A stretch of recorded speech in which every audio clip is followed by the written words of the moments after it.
This platform is independent, and we wanted to work with everyone across the spectrum. So folks are invited to share what they know, and the viewers makes their choice, and we ask the questions, and we give the guest the opportunity to answer. This craziness, man, I do not care. Man, much more, why am I so anti-establishment? Because of what I've seen the establishment do to people. That's why I cannot be pro-establishment. Power is in the hands of the people. And it really did. What we all witnessed is the government, they knew that they're heading in the wrong direction. They knew Gambians are speaking in the same voice. What law in the books that says the government has power to come out and go after folks' private citizens' properties and demolish them because somehow the government interest? The only way that we can salvage our country is when everybody that gets their hand dirty. Don't sit there with your expertise and just to procrastinate everything that people say or pontificate, what everybody says or does. Let's get our hands dirty.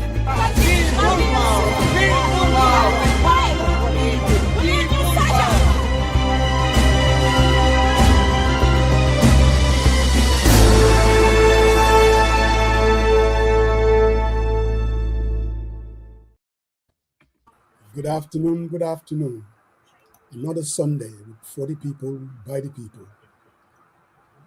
Today, it's we got everybody on board today, so it's definitely going to be interesting. And I just first want to apologize. We couldn't make it last week. But you can be rest assured that any Sunday that we miss, it must be really, because we would do whatever it takes, because we know most of you are looking forward to tuning in. So again, we apologize immensely. And to all the fathers out there, happy Father's Day. Samba, Brother Malone, happy Father's Day to both of you. Thank you. Same to you, Father Moose. And happy Father's Day to all the single mothers who are playing the role. Mothers is saying happy Mother's Day, then happy Mother's Day. No, but there are some mothers that are playing both roles, Moose. It is for the fathers. No. Without the Kojima leafing, I'm going to limo yasa here. Sometimes he can be very patronizing. Thank you very much. Brother Marong, how you doing, sir? No, I think this is for fathers, though, even though they play a role. No, man. I think we have to also. I think I'm on the side of Father Moss on this one, though. Yeah. I think you started on a very wrong footing. We'll see. But you know what? Let's see how that ends. Wow. So umi nga naka lo ma bëgg defal tay ganar way demba yaangi def xar tay ganar mun sama happy Father's Day way du leen wallahi ma xoraje gay mako odo Alpha Njai is guy I used to work with mom ñaari jabar la am so su demee di ay ci benen jabar ci jabar ne ko lo bëgg reere tay mu ne ko fere de ganaar yeeg lu nekk lañ ma jox man kay tey different laa bëgg ay man day dama xari la tey moom ganaar yi la. Yes sir. So Pop Samba, this Sunday it's gonna be interesting. No, almost before you them see interesting way. Joka has decided to take care of us, so we are part of the Ritirata group. So I'm going to unpackage it. You see, the good thing was getting a package so even has Jukas on it. Yes. And so do affaire chomo. This is the real deal. So you need to group Riterata. Musa needs it, mom. I'm not any more than I do, but Kay mo wax la sax dama bàyyi ba nga Daniel. Xam nga yow yaa ngi koy soog a ubbi. Man I got it 3 days ago laa ko ubbi. 3 days maa ngi Ritirata. Wow. This you see this here. That's quality stuff. It You is. know. Packaging is. Ariel, I don't know whether you got yours. I'm sure he did. You Should know. have. Yes, I do. I got mine, and I was wondering because she never asked me for any address, and I came home and I saw it on my table, and I was like, Yep. what? I thought I'd always forget about that. No, it was for me. So It's for you. So Juka put it up under card tam. You know, this is how you do packaging. It's classic. You know. This is class. Thank you so very much. You need nani riti rata. Kasama You know. email ci yow yang ko so ubi am nga yow nandu lo man 3 days ago la ko ubi Mm. every night this is what I do when I did peak ci moisturizer bi def ni solmu and then jël benen bi ma rip ci tuti xam nga luma jaxal 2 days this dark skin was glowing xam nga mo jalos madam ma ñëw fekk ko di oda de mu ngi ritirata ma ne ko deet utal sa bos I want to glow like everybody else. Yeah, you glow like I know. So it's happening. All the men out there, don't let anybody tell you they go in what you moisturize, what you we should, why not? I mean, if women can do it, men should be able to do it too. So, Pasama, no, for real. I mean, I don't know whether you've tried it. The moment you put the moisturizer, there is this tingling feeling that you feel just a face me. And this is not even hassle or anything like that. This is like natural. So you can feel it. When you wash your face and then you apply the the lotion itself. I mean, you feel that it's doing something. Bilai, Bubakar Didi, Mbula. Na wanga ni gamboyo la.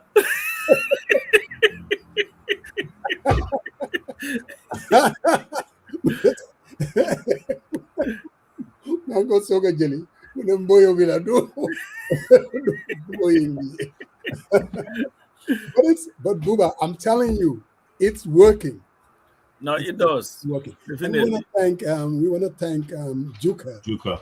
Really, I mean, anytime you see Gambian, especially coming here in the world and establishing your own thing, and like Pastor Amber, you said, the packaging tells the story. All these multi-million-dollar companies that you see, especially in this beauty business, believe me, I mean, you're looking at the Juka Cisse, who knows in the next 5-10 years, she is definitely going to be a player, Brother Moran. Huh? Yeah, so I got mine too. So yesterday I was on their platform and I said, Juka, I got you my package. Thank you very much. Mom Lisa was all over. Oh, how do you come out? Oh, but now you know why we're all thanking Juka, because we didn't ask for it. She went out of our way to send us a very, very nice package. So we appreciate it and thank you very much. May God bless the business and put baraka in it. Yeah. Definitely. Yep. And another thing, most, talking about Gambians, this book Yes. written by Ingram Peters, Yes. the son of Femi Peters, the legendary Femi Peters. It's an interesting book, most. It's called The Harrington Chronicles and Other Chronicles. And when you when you read it and have this guy talking about Danupa, wow, Satan film, kick day, nyake kick day, you had it in your and Guru de Satan Tele, Sangotau, Daddy Kama games we played and all that. It becomes a lot of nostalgia. You read it and you are immersed in it because you're like, oh my God, Danu naka pah nak banjul. You should know that. Why you But and the good thing about this book, what Ingram is doing is he was inspired by Alaji Barrow's book, because Alaji Barrow's book, every penny went to the victims. So he has decided that every penny from this book will go to a fund to help young Gambians with their education. So I am just encouraging everybody. If you go to Amazon, you can get a copy. They have the hard copy, they have the soft copy. You can get it. And I'm just glad that Gambians are writing about their stories. which is good. But Boubacar, you are right. Musa Mawa Kokola. You are right. It Mohammed Sami Bopam Bantane. He's from Sikunda. Wow. Boy, xam nga suñ jógee waan kaw ba am ci highway bi ndoo yi nga daan fekk ni ñu ngi dem school nag ñu ngi sol seen ñamalasti yi ci highway bi ñoo Buuba la. Anyway. Yes, but talking about Buuba, I mean, he was all over. You know him now. He's a media, and this is all talk about the coalition, Pasamba. And everyone obviously have an opinion about the coalition. A lot of who's released, or Party Benda Nidla, Party Nyari Nidla, 2% parties, 3% parties. And somebody like me, and I'm sure you as well, we get tired of it a little bit. I mean, this is something that, can you believe it, Pasamba? 20 years ago, more than that, actually, we were talking about this issue. 2000, the 2026 is what? 26 years. Yep. And the debate is the same. It hasn't changed. And if for someone like me, maybe I'm an old fart, I kind of get tired of it a little bit because I know that this is not something anybody can win. Everyone has his position, and it's a big party. How do you expect somebody who only has 2% to lead? And they're making arguments that are, one could listen to it and say, yeah, absolutely, they're right. But again, it fails to deal with the issue at hand. And I don't know how you, I mean, I haven't seen you say anything about it, or Sarian for that matter. And it's very possible it's because we've been through this before. Yeah. What's your take? Most is nothing new under the sky, like that song said. Because I remember I was talking to a friend. Manako listen. Or these positions are the people that have never, been in it. Because the UDP position has always been the same position that is you. We are the largest party, we are the biggest party, people should come and join us. Party led, it will be UDP led. That has never not happened since 2001 elections to date. The fact of the matter is, this is how I look at it. To me, I don't look at it as arrogance. I don't look at any position, this is not tenable. Because when it comes to negotiation, everybody would come with their position. And at the end of the day, we'll see what happens. Because let's just look at, let's look at just very quickly. I mean, Buuba, I think this guy must be coming from NAWEC. You guys are coming on at 6 p.m. your time. So I just saw you come in. So you can just wait the next 20 minutes, and then you can dial in. Thank you, Buuba. Yeah, so Luma Amoy, look at Trump and his negotiation. Did he say that they would have to, what did he call it in hockey, call uncle or whatever, wave the white, and all that. But at the end of the day, you have to sometimes take positions during giving the situation, the reality of the situation. You know what, we can compromise on A, B, C, and D.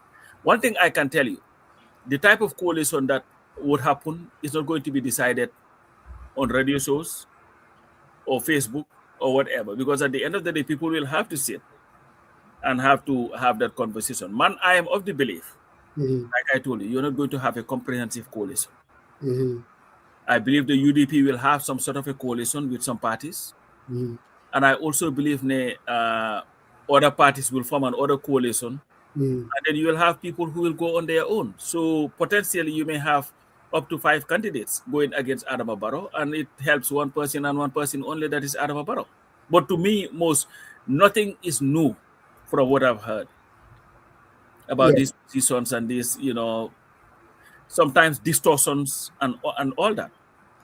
People will want to rewrite history. You have to, if you're arguing, you have to argue to, you're not going to argue against your position. And that's the thing, Buuba, don't worry. I mean, I'll bring you on. I wish we even have time, but we're having NAWEC today. But I definitely would like to bring you on, and then we hear you out, because I know what your positions are. I mean, they're not totally ridiculous. I mean, you're stating positions that, you know, I mean, reasonable people can agree to disagree. So we'll definitely bring you on, and then I'll challenge you on on your position, Brother Morong. Yeah, okay. Thank you, Father Moses. Before I get into the political discussions, I just, as everyone knows, the past 3 weeks we had a tragedy in our family, and our uncle passed away. And I wanted to take this moment to recognize him first, but also thank a lot of people who took part in his funeral preparations, you know, because it all happened right after Eid, and I had to fly to London, and before I get to London, he passed away, and we had to make preparations to take the body to Gambia, where he wants to be buried, because he's always a village person, you know, with all the titles, all the positions, all the experience, travel around the globe. He considered to be a village guy, and that is dear to his heart. And we wanted to make sure we honor that wish. And, you know, first, you know, the folks that participated.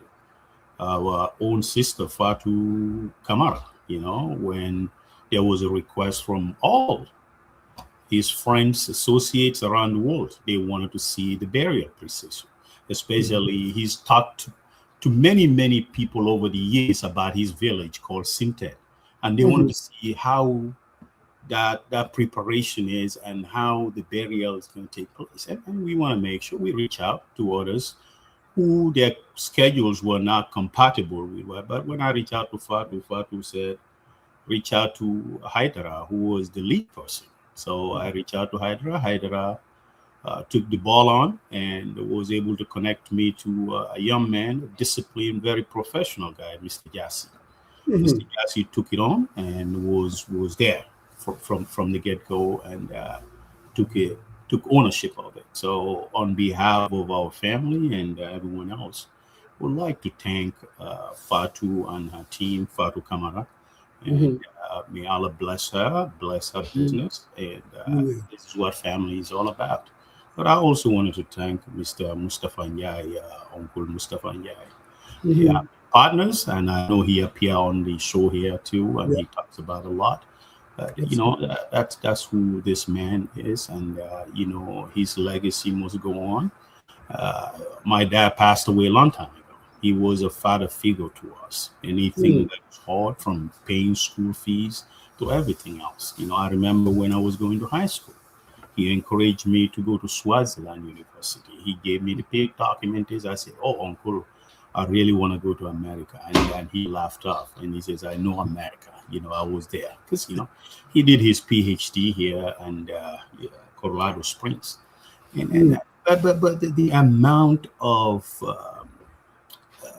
condolences that were said from ex-presidents, you know, current ministers around the globe, including Condoleezza Rice, former Secretary of State, who was our classmate, you know, Colorado Springs, they all called to extend their condolences to comfort us while everything was going on. So Dr. Sen was also in Sintet as well. Dr. Sen said he was my classmate, and we were both at the university at Colorado, and you know, it was great. The family showed up, the village community showed up, they set up the tents for shades. They also provide waters. We would like to thank everyone. Well, you know, I'm not going to be able to, you know, mention everyone's name. My older brother, Alaji, Dr. Alaji, was in Ethiopia. He flew to, you know, we all gathered with other cousins, you know, because we paid that respect and loyalty to him. He was there for everyone. I mean, I cannot count the number of cousins, and that, you know, when he was in Ghana, he sponsored them to be in Ghana and go to the university there. Some are moving on, some are in large government positions, some are pursuing further educations. But this is who the man is, and that's what he stood for. And he has a school in Mauritania, you know, outside of Mauritania. It's an Islamic Arabic school. and there are people who graduated from there. Others went further to further their education. Sintet itself, where he was buried, he built a mosque. He has a house there, a school there. Outside the school, he wanted to do that as a retirement home because that's where he wants to retire, and that's where we buried him. So has a huge impact globally, and a lot of people wrote great stuff about him. But his legacy. One thing, when I had a discussion with folks, I said it's all good. Now his work continues. I mean, there is a legacy that he filled behind, and no one can be Uncle Karamo. Uncle Karamo single-handedly sponsor all these areas, including the teachers that he employed to all these schools. That he paid them; they are on his own payroll.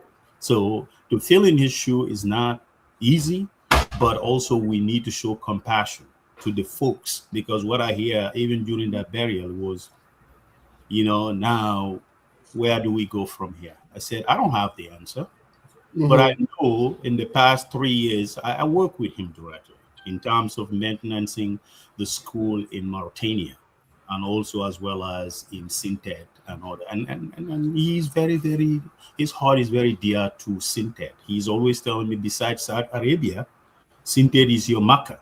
And that inspires me a lot. I've worked with the Sintet Development Project, Development Committee, to put solars in Sintet, and also to recently paint the market, because that's what we could do.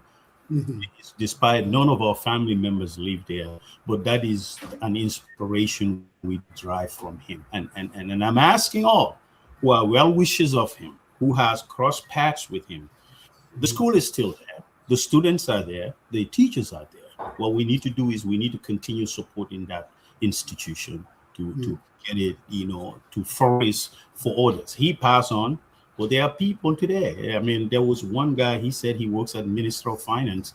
He said, when you came to Mauritania in the school in 2011, I was there. I didn't recognize him, but he says yes. And all these things. But what I'm trying to say is, the schools are there, the kids are there, they need support. We need every support that we can get to move on. It's not easy. He left a vacuum. We miss him dearly. Last year by this time, Musa, we were preparing to go visit him in Dubai. I remember he was texting me. He was like, Sarian, I think my Toma is almost like 11 years old, and I haven't seen him. He's a big boy now, and I have no desire to go to the US. He will come all the way to Canada. Really? Not to the US. Wow. So he says, I think between the uncle and the nephew, someone needs to make preparation and visit one. But I said, no, I'll take on it. Oh. And I remember Alex Dabo was a 4th of July events with you, and he texted me, Sariam, Musa just told me you are in Dubai. I have my brother-in-law, father-in-law in there. Yes. Yeah. So I said, no, I am in Dubai. My uncle is here. I said, I'm with my uncle. So last year, this time we were preparing to go to Makkah for Umrah with the kids.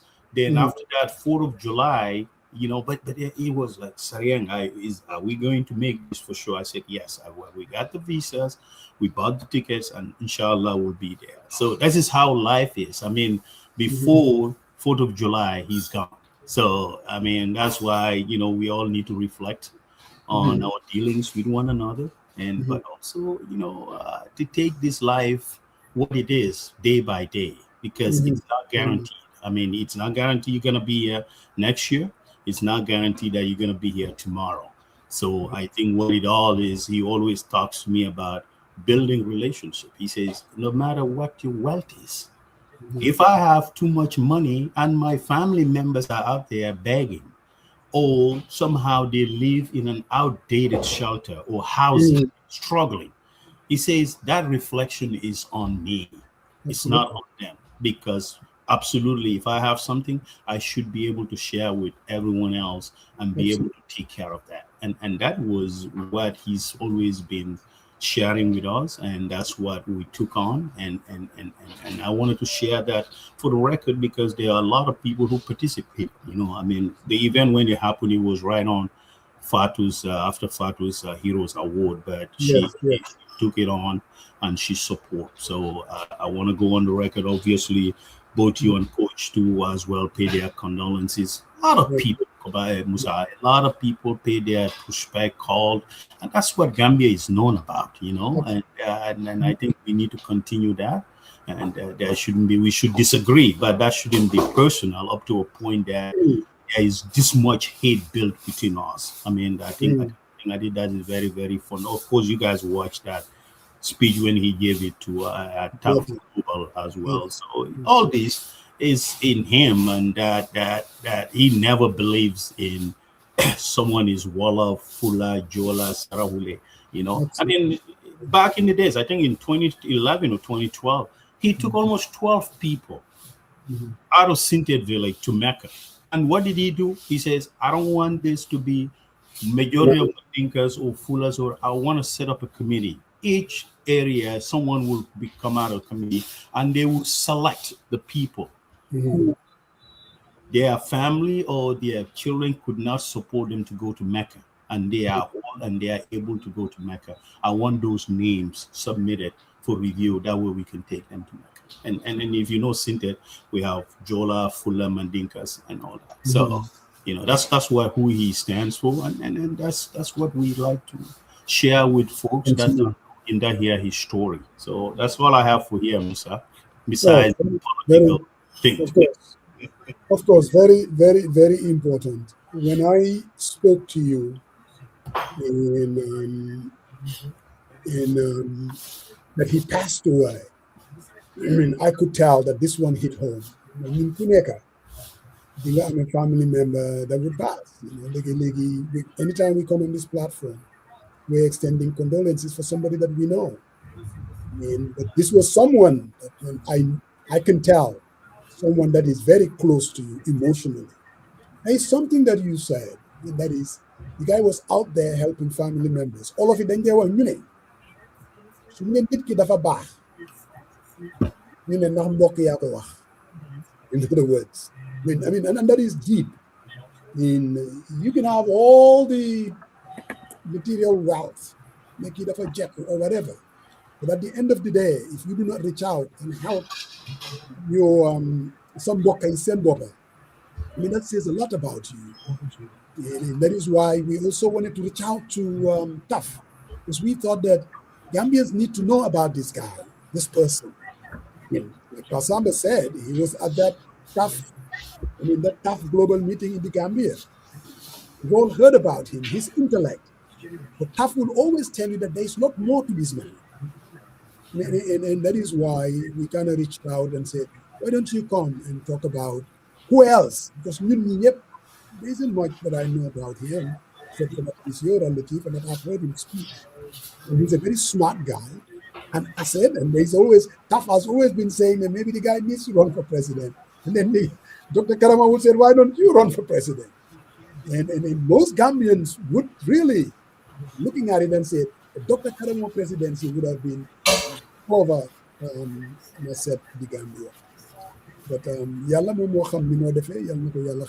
he's a young man, no doubt. And these kind of things do happen. And Yalla Mela, I mean, all of you, relative, I mean, to continue praying for him, because at the end of the day, that's what really matters. Yeah, Sarian, thank you very much for sharing that. Well, definitely, like they say, I don't know, and when you die, of course, there are emotions, but after a while, people will, give a testimony of the person that you were. And Dr. Karamo was an intellectual giant who did a great number of things around the world. But I think listening to testimonies from people who know him very well, this is a man who was very humble. He had all that was there to be arrogant, to be showy, to be a showboat, but he chose to live a very, very humble life and a very giving life. You know, the fact that he did not even forget Siptet, where he came from, Mm.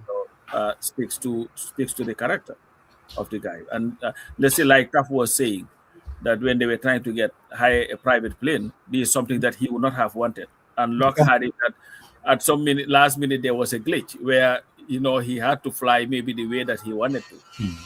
So may his soul rest in peace. And I hope that we as a people will continue to celebrate the great contributors, people who are flying the Gambian flag high Exactly. around the world. We have a lot of them, but sometimes we are so comfortable in our own skin or whatever is around us that we do not, we have to be able to, showcase the great people. I remember one time, I've said this here, I reached out to somebody who is very close to Barrow and said, listen, that was when OJ died. I said, we cannot continue to be honoring people after their deaths. Here is an opportunity for the president, irrespective of political differences, to look at people who are doing great and give them their flowers while they are alive. It doesn't take away from anybody. But that life is transient. Very. You are here today, you are here tomorrow. And if you look at it I know you don't like hearing this, we are very close to it, because now people in our generation are now the older people. All our parents are dead. Yeah. It's us. I'm talking about that. I also want to extend my condolences to Nena Frida Gomez. Yes. It was her brother-in-law, Gaston Yes. Manley, passed away. We grew up together. I have a picture that I took with him at the Independence Stadium, 1989, when Flemings was promoted. He was sitting next to me. He was always a very quiet, gentle guy, a very nice guy. And he lived in Texas, was very resourceful, And I was talking to people in Texas when they have their events. You know what Isab does for you guys? Yes, that's what he does. Yeah, he would go, be at the door to just, take the tickets and all the stuff. So he was not a showy guy, but a guy who lived a very nice life, a quiet life, but was impactful. Always very, very, very, very nice, definitely. And we also lost somebody else in Joshua, somebody who used to watch this show a lot. His name is Lembis Lamin Jangha. Yes, you were telling me. Yes. Lived in Germany. Yeah. Interesting fellow. I used to always fight with him. He used to tease me. Because I only move with the crowd that were older than me. So what he would do, he would wait until they send me and say, "Oh, coach, talal ñu furno bi pour ataya also." And then he would say, "DYD, do your duties." And I would be pissed. I would be so pissed, and they would be like, "Please don't listen to him." And it's sad that he just also died very suddenly. Listen. Came to the Gambia for Tobaski, with the wife, and just they said he was just doing abolition, Japa, and that's where he had a attack. I think he has a COPD or whatever, and then that was the end of it. Nice guy, he went to Gambia High School. He went to Limbis. I remember. I'm trying to. Yeah, there are two Limbis. There is an other Limbis, the soccer player, and this Limbis. This Limbis, no, Limbis, you are older, because when Limbis was in sixth form, you were already in America for 12 years. So, but our condolences to all those people who have passed, and just shows how transient life is. But Sarian, thank you for sharing that. Definitely, your uncle was a giant citizen of the world, who did great job around the globe, and was a selfless person. From everything that all the testimonies that we've heard about him, great. I know Taf. I used to hear his name from Taf every time. Karamo, my chairman, Karamo. I'm like, who is this Karamo? Yes, that was his. But definitely. Yeah. And also just to add before I forget, Uncle Taf also did a lot. He came out, provide buses and community folks. One was at the mall, and there was one at Serakunda Hospital. Right. There was partners who also came out. He provided VIP buses and treat us as his own kids. So, I mean, this is who people are, and it has nothing. Whenever you say something will provide, is look, you don't know my relationship with him. He's your Yeah. uncle. I'm your uncle too. So it's okay. It's makes sense. Great guy. Thank you. Yes. Well, so I mean that tells you that sometimes, especially when we run into the wrong public officials, the people that are corrupt, people that are not really delivering services and goods, we have a tendency to think a Gambian in Yepa end, and failing to realize that there are some very, what I would call them, assets, Gambians that are out there. I mean, not necessarily, all we see are politicians, especially people that are running for public offices. But there are a lot of good Gambians that are out there that can bring about the fundamental changes that we always talk about when we come on this platform. We always, Masamba would tease me. I mean, my go-to is a transformational leader. There are a lot of Gambians that would, fit that profile. Somebody that would come, someone that has the capacity, somebody that has the character, somebody that would actually come and lift this small country of 2.5 million. It's there. It's out there. Taf would always tell you, Dr. Karamo Songo fits that profile. Somebody from Sintat village. He knows exactly from Majugi. I mean, and people that really know him, they'll tell you who the person is. So now, of course, he's gone, but I'm sure there are a lot of Dr. Karamos that are out there that we don't know about.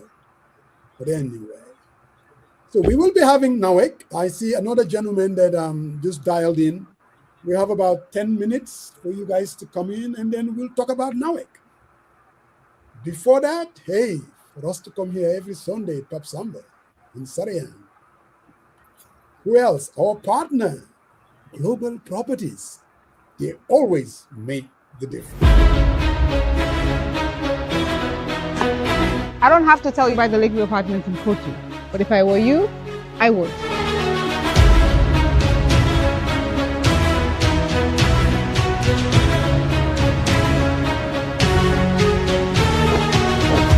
Beautifully and perfectly crafted to suit your lifestyle.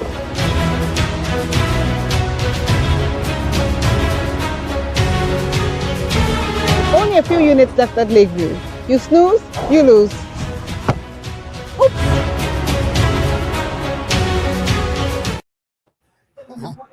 I like this ad. Yeah. I like that the ads are so short and to the point. Exactly. But that tells you, that's Milan right there. Oh, yes. She's definitely the brain behind it. And I want to take the opportunity to congratulate them. They had the skyscraper opening in Papsamba. His Excellency was there.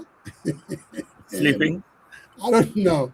Maybe His Excellency, he forgot to kind of have the necessary rest the night before. Because either the speeches were boring, and somebody was never would have said, if you, let me tell you, to try to this thing. That means they are falling asleep. And the sad thing was, if you're the president, you cannot get up and say, let me walk around, because you cannot do that. But, So we definitely want to congratulate Milan, because it has really changed the Burton Hayden or OIC highway. Really, you see it from a distance. And congratulations to Milan. But over the weekend, of course, Pasamba, politics was all over. NPP, they were out there in Brikama yesterday. There were a lot of things that were said. I was not impressed by their crowd. How about the one in Farafenni? No, your guys had your crowd was much better than NPP's. I was surprised because I saw that. I'm like, this is not this thing. But I heard the speeches, and I think President Barrow needs to get away from all this. There is nothing wrong with political banter, but if you're making fun of somebody who was sick, dafa paanoon ñu yóbbu ko si garage bi nekk fa ba after election. What is that? This person was sick. You should have some level of decency. Now, this is like what's his name? Your president here, Donald Trump territory. Yeah. But there is nothing wrong with criticizing your opponents. There is nothing wrong with poking fun at them. But you couldn't use, and he has done it about when they were in jail, and said they're gonna buy Faliang follow Noda and all this stuff. And you took power, and the reason why you took power was because of the injustice that was happening, mile two, and the horrible conditions that people were put there. And to turn around now, Deba got all happy and said, you know what, let me just make fun of Mr. Dabo because he was sick, and they put him cigaras, the Muntagena cigaras, the election. But I'm like, tell us something different. It's just the reason why it's unfortunate. Everybody is talking about the NAWEC problem. I mean, it's a serious problem. And what we were expecting for a leader is for you to come and take it very seriously. And that is going after Mr. Dabo. He's getting a little bit old. I mean, that's his go-to. Disrespect him, make fun of him. He's getting old. Like, for the past 10 years, that's your go-to. We are getting us off. I mean, you're talking about what a country needs is to unify people. Yes, talk about your differences. The problem was electricity and power, and we're going to be talking to the managing director. Tell us, give us an insight, your commitment, and what you have to do. Why would we want to re-elect you?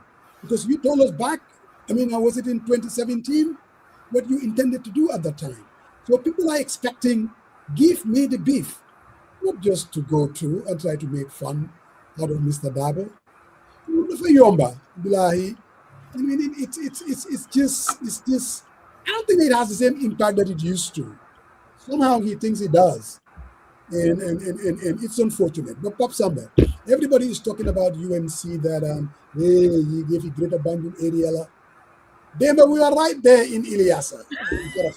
I'm telling you. Anybody who thinks this is a Bandung area, that's where, you are mistaken. But a guy in July 2026, because I am beginning to believe that the Gambian people are ready for change. I just something about it that I believe they are definitely ready for change. And look, whatever happens, the results are going to tell us a story. Take it from me. Whatever happens, even if Doro gets re-elected, the results are going to tell a hell of a story.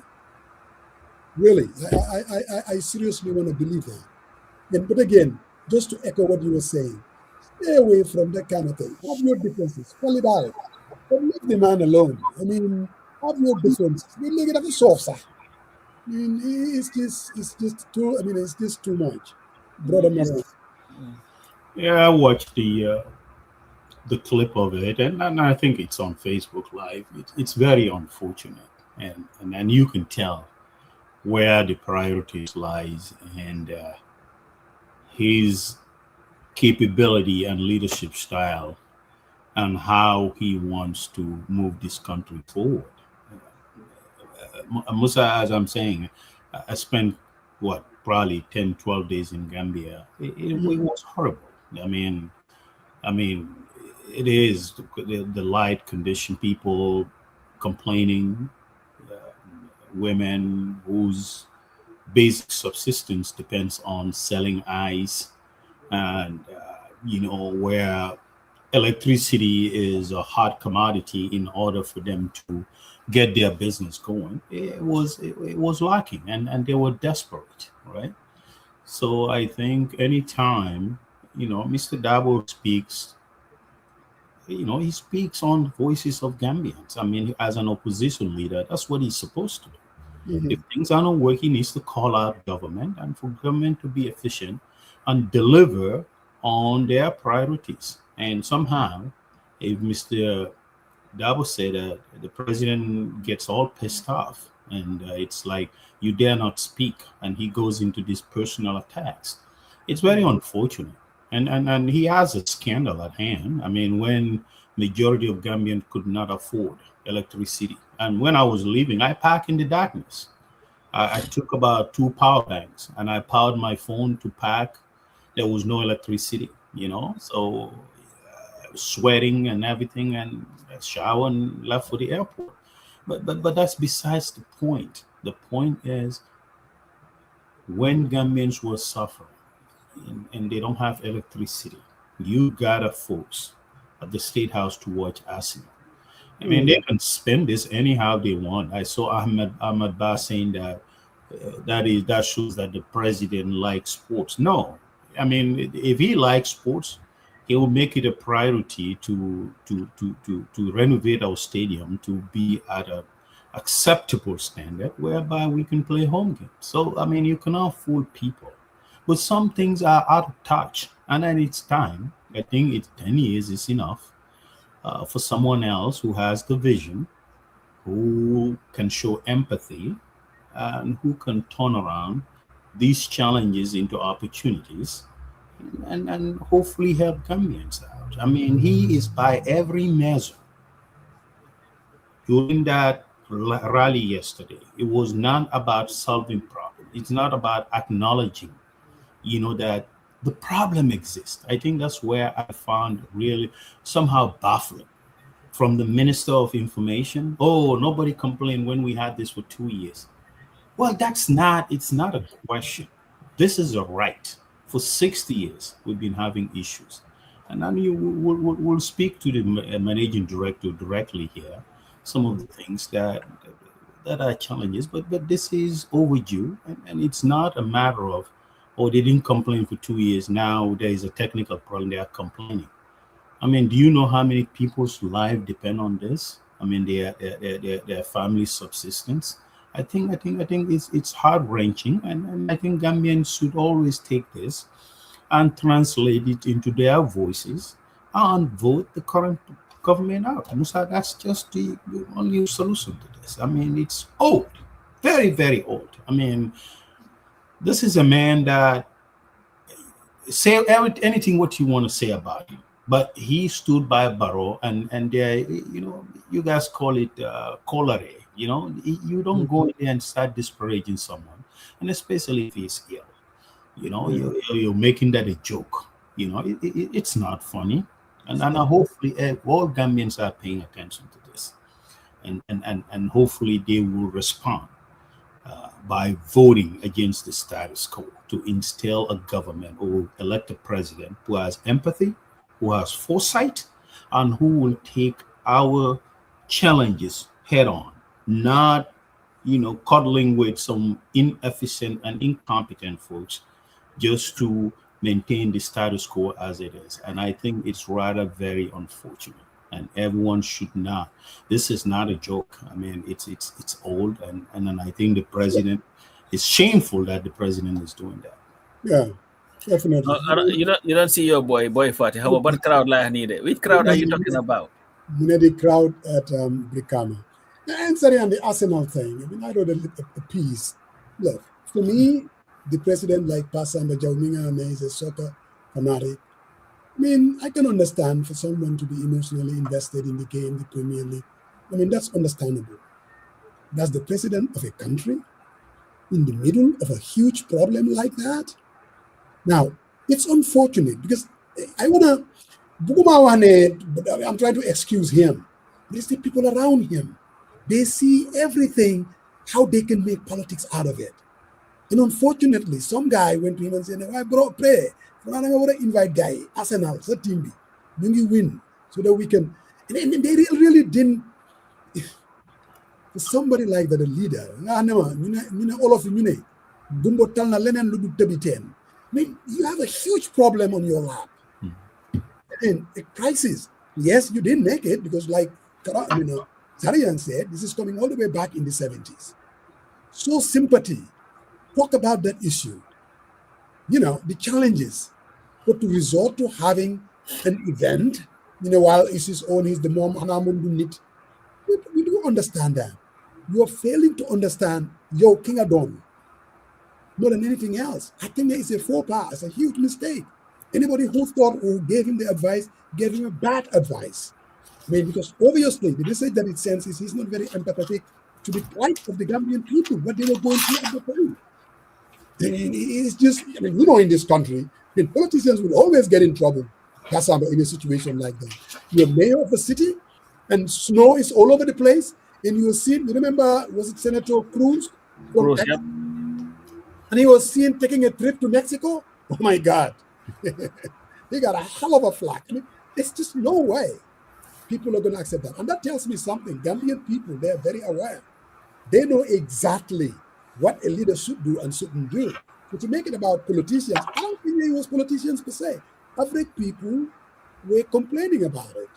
And Boy Fati, you may not agree. He said, "Stop it, Musa." You may not agree, but to be honest with you, I think it was a mistake. It was not a mistake. It was a deliberate act. There is a government that does not care. Barrow did not become president then, but Barrow has been president for 10 years. And we have to stop excusing and say his advisors. Musa, anything that you've done for 10 years, you should at least know whether what you're doing is right or not right. It was utter nonsense. And this whole notion that, it was my own money. What money are you talking about? First off, yes, it must have been your money. You bought the food, but people who are paid by the taxpayers were the ones serving that food. It was the residents, right, owned by the taxpayers, that hosted this whole nonsense. At our house. So Barrow has never gone to see the national team play, see any league game being played, or even do anything that you'll say, oh, this man loves football so much that what I remember, even Jammeh, as crazy as Jammeh was, on the 9th of April 1995, Gambia versus Congo, he surprised the national team by visiting them at the hostel. He didn't come to the game. I remember that very well. I think I remember that. I was in the Gambia. I remember Mr. Dabo. There was a game the national team was playing.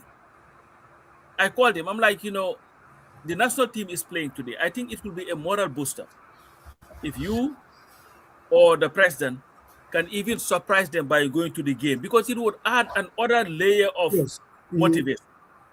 He went. He said, you know what, I was not invited, but you know what, I'm going to go. He went to the game.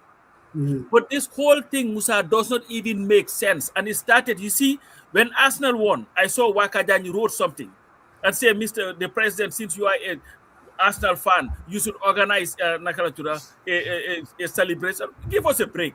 This Arsenal thing was over a long time ago. People are now focused on the World Cup. You got all these people and you saw an Arsenal, Fogajai Arsenal jersey CD, and stood there and you said that you are celebrating Arsenal.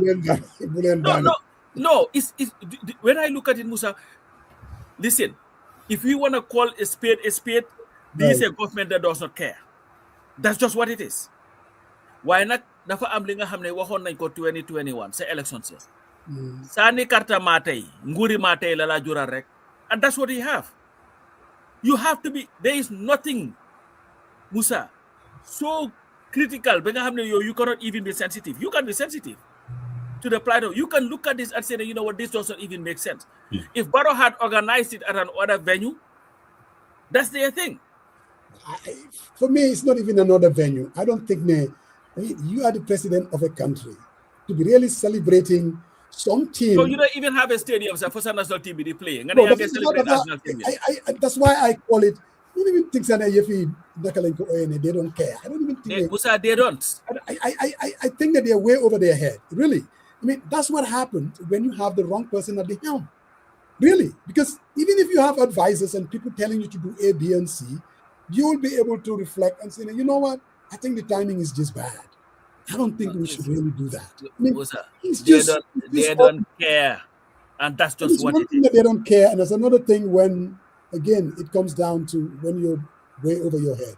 Really. And everything is seen. Gambian politics has been to do, everything is political. And I don't mean it, I understand. I mean, 5 months before the elections, so clearly every move or pronouncement. It's Omar Sijade telling me that am I a hater? Leave Arsenal. Arsenal, you're getting a soft.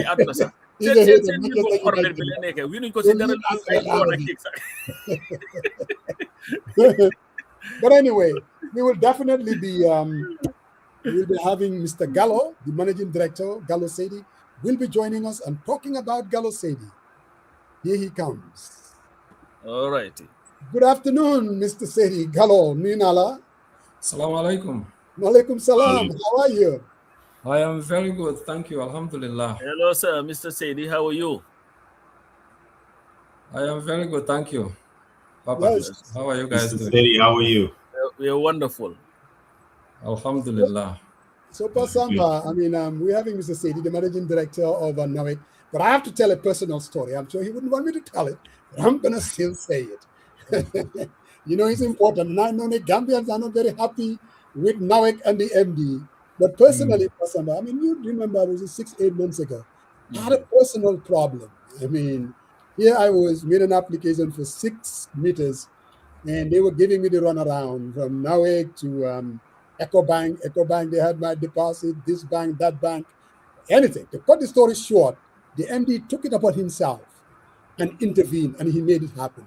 And to me, that really says a lot about the person who he is. And I always say that the NAWEC problem is very complex, but still, it's his problem. There were other people from NAWEC.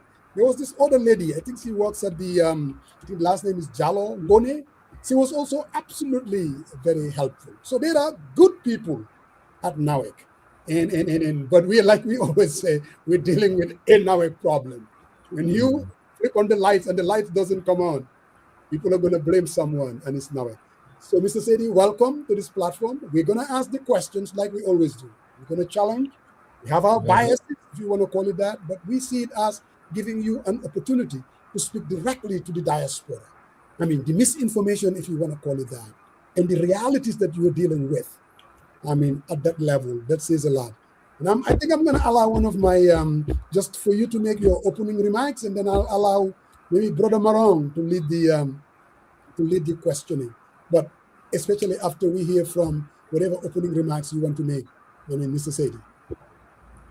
Okay, thank you very much for the opportunity. I just want to say that I'm privileged to be on your platform to at least answer some of the questions that need clarity to the Gambian populace. Because if you are not inside NAWEC, you will not know what is inside NAWEC. So it is up to us to tell the public what's there. And these are the type of platforms that we can provide clarity that is relevant to the public. So once again, thank you for the time. And like I said, I am here. I am here to answer the questions transparently. There's nothing to hide. Because this problem belongs to NAWEC, so it belongs to the Gambia. So it's our problem. So we have to find a solution for it. We work together and find a solution for it. And that could be done transparently. But some of the noise that are out there, I think these are the type of platforms we can actually, positively clarify and make sure people understand what is actually underlying some of these challenges that we have. So on that note, I'll once again say thank you for the opportunity. Thank you, Gallo. Thank you, Gallo. Brother Marong. Yes, thank you, Mr. Saidy, for coming on the platform this afternoon, and welcome. I believe this is your first time engaging with us. My first question is, if you would kind of give a quick intro of your professional, personal background. Okay.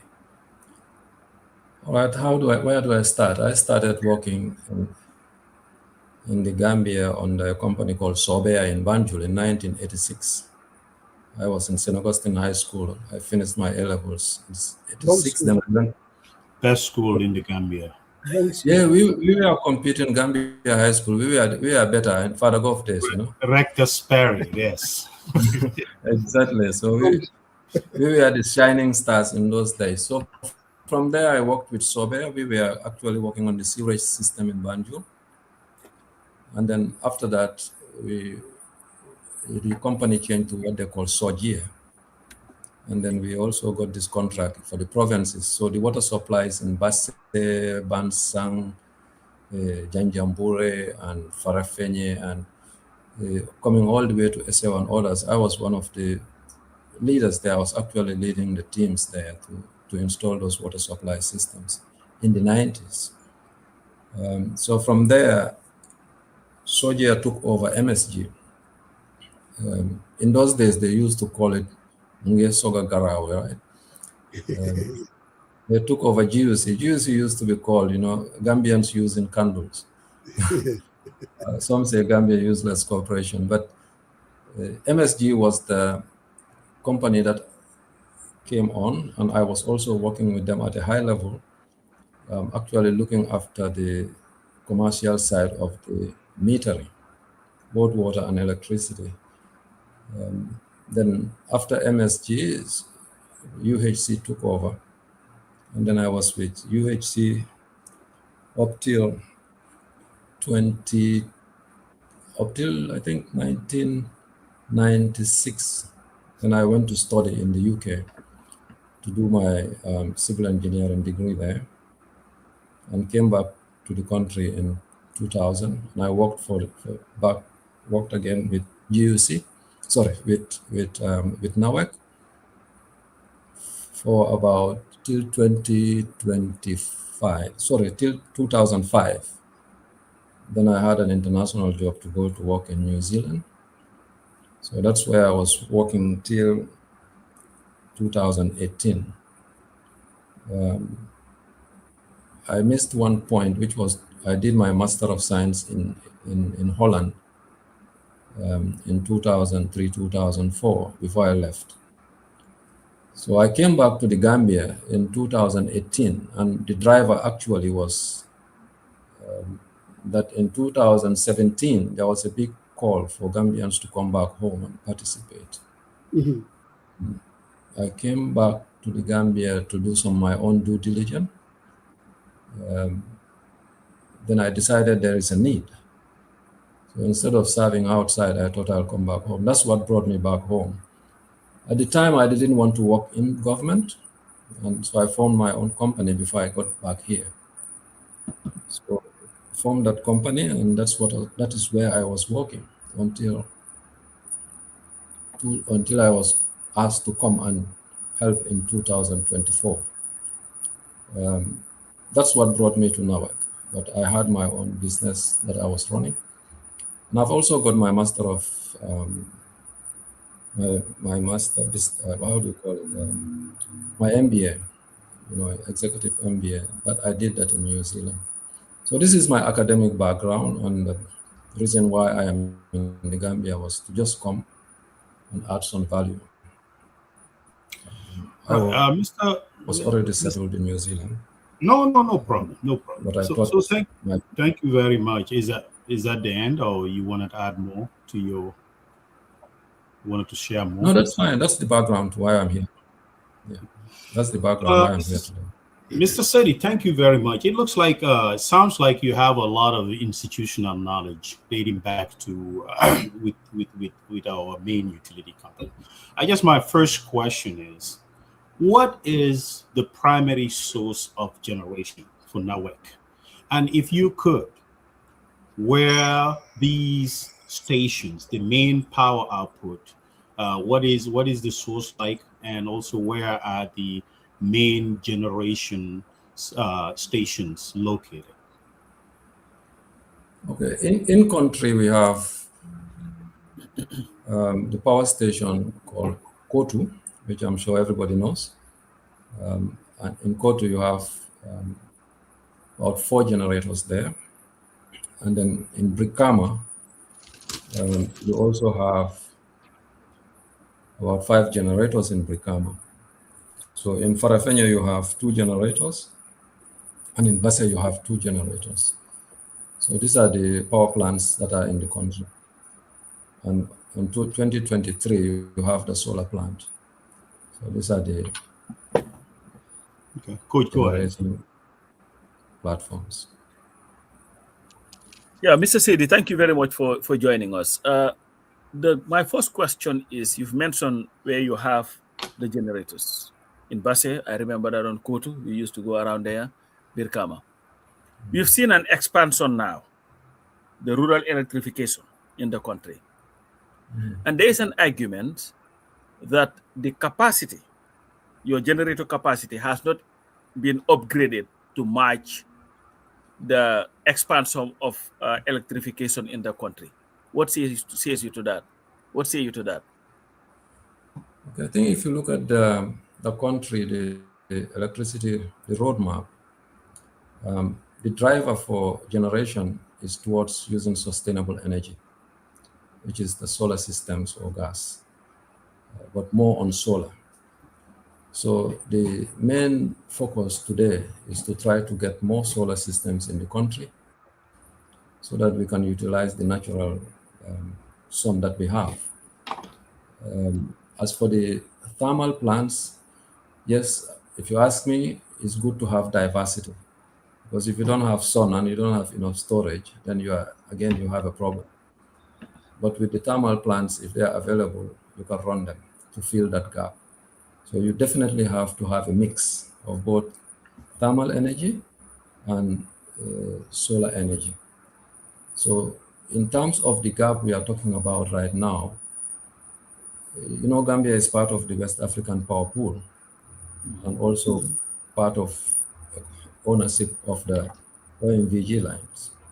So you have all these areas where you can actually get power through. Like right now, during the rainy season, you get power from Guinea. And it's much cheaper than running your generators. So it's just common sense, it's just business. I mean, if you can get cheaper power during the rainy season from your neighboring country, it's better you buy from them. Your generators become just backups, so that if there is a problem, you can fill the gap. You also buy from Senegal. And so these are all the areas where we get power from. We are also working on our generators. I wouldn't say we are 100% there. We are not yet there, but we are almost there, I would say. We've invested a lot into the generators we have as we speak. Right now, 3 of them are available, which is in Kotu 5. Sorry, in Kotu, you have a generator there called G5. That's about 10.5 megawatts. That is running as we speak. The other generator that is there is called G7 in Kotu. That is right. It was running, but it was due for maintenance. It's like if your car is due for oil change and maintenance. So that's happening, and most likely by mid next week, that also will come back on. That's a 5 megawatt generator. In Brikama, you have another 5 megawatt generator there that was also running, but recently it has some issues and it's been fixed. So you have another generator called the Watsila, which is 7 megawatts, that is also running. So these are the generators that are available right now and running. There's 2 generators in Brikama called Brikama 3, G1 and G2. As we speak, the manufacturers' experts are on the ground. They are there. They are working on it, on G1, which is at Brikama 3, to bring it back on, which is about 8.5 megawatts. So yes, in the background, there's a lot of investment to try to bring all of these plants back up and ready. And whenever we need them, we make sure that we can switch them on. So the notion out there to say that, oh, they've abandoned their generators, they are not doing nothing about it, that's just how would I put it? It's probably because people don't know what's happening in the background. But for us at NAWEC and government, it's one of our priorities to make sure that we have these generators there, ready. When we need it, we switch them on. To do that, you need a lot of investments, which we are working on. So that's where we are with generation. The solar power plant in Jambur, during the day, it gives us power close to 12 to 18 megawatts every day when we have enough sunlight. So you can see the difference. During the day, you rarely see issues when it comes to load shedding, because that is an added power that we get from the solar plant. This other solar plant that is coming on board, this is now the medium term, no more long term, medium term, is the 50 megawatts solar plant that has been in the plan for some time now. So right now it's just the contract to sign, and then the contractor will now come and start. Hopefully by the end of 2027, that 50 megawatt solar plant will be on with some battery storage. So if you have this 50 megawatt solar plant with battery storage, and you have the Jambu one, plus the investments that we are doing with our own generators, plus other plants that are happening that are coming on board, that is not yet out there. I can confidently say we are on the right path. A path where when you have shocks like that has happened during the Kobasi period, you should be able to mitigate the impact on the general population. Yeah. So when you say you're buying power from where do you call it? Guinea. From Guinea and Senegal. So to the layperson out there, what does that mean? And how much money is the Gambia government spending, or NAWEC spending, in purchasing power? So just to break it down to the lay people so that we'll understand what he's saying. How are we buying power? What kind of power are we buying from those people? And how much is government expensing on that? Okay. If the way it's working is we have what you call the OMVG line. Is the transmission line all the way from Guinea, coming through Guinea-Bissau, coming through Senegal, and coming all the way to the Gambia at Soma. And from Soma also the line comes all the way to Brikama. And now, just recently, when the 225 that was commissioned by His Excellency the President in 2024-25, that comes from Brikama now to Jabang here. So that transmission line is where the hydro dam in Guinea discharge into, and then it sends power through Guinea-Bissau into Senegal and then into the Gambia at Soma. And then from Soma, the power now is sent to Brikama. And then from there, it goes to, it comes to Jabang. Then it's from Jabang now, within the GBA here, it is distributed. So basically, this is how it is running. It's just like, let's assume that Guinea, Senegal, and Guinea-Bissau is only one country, and you have a transmission line running from one point to another. It's interconnected. So we buy power through that line. In terms of the cost, the hydropower, I don't want to go too much into numbers because you have contractual numbers, but I'll put it that the hydropower is much cheaper than running our own generators. So what we do, during the rainy season, we buy more power from Guinea because they have more power. And even Senegal will also take power from them because it's cheaper to take power from the hydro than running your own thermal plants.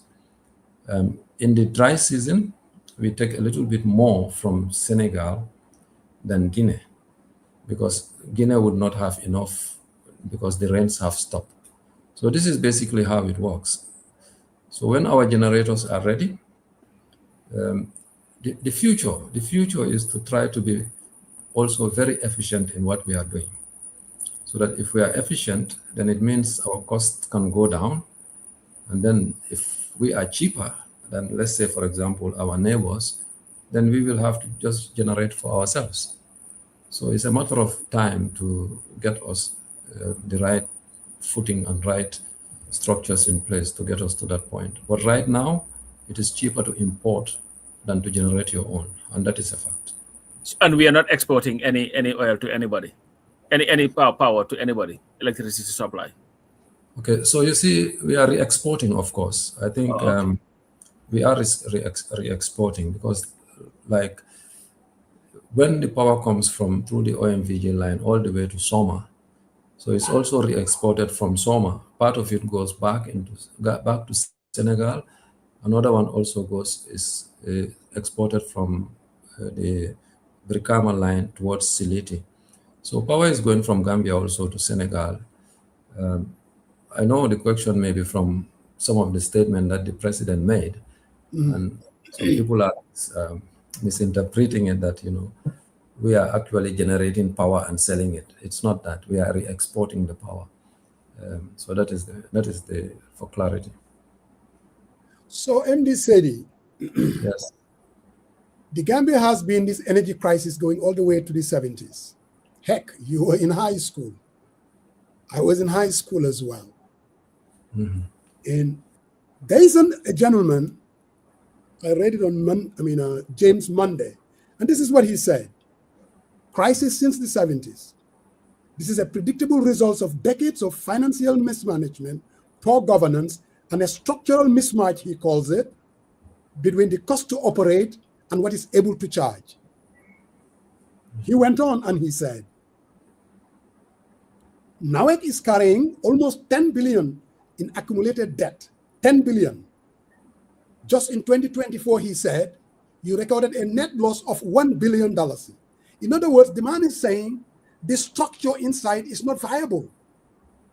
NAWEC is failing because of poor governance. NAWEC is failing because of corruption. NAWEC is failing, which is structural.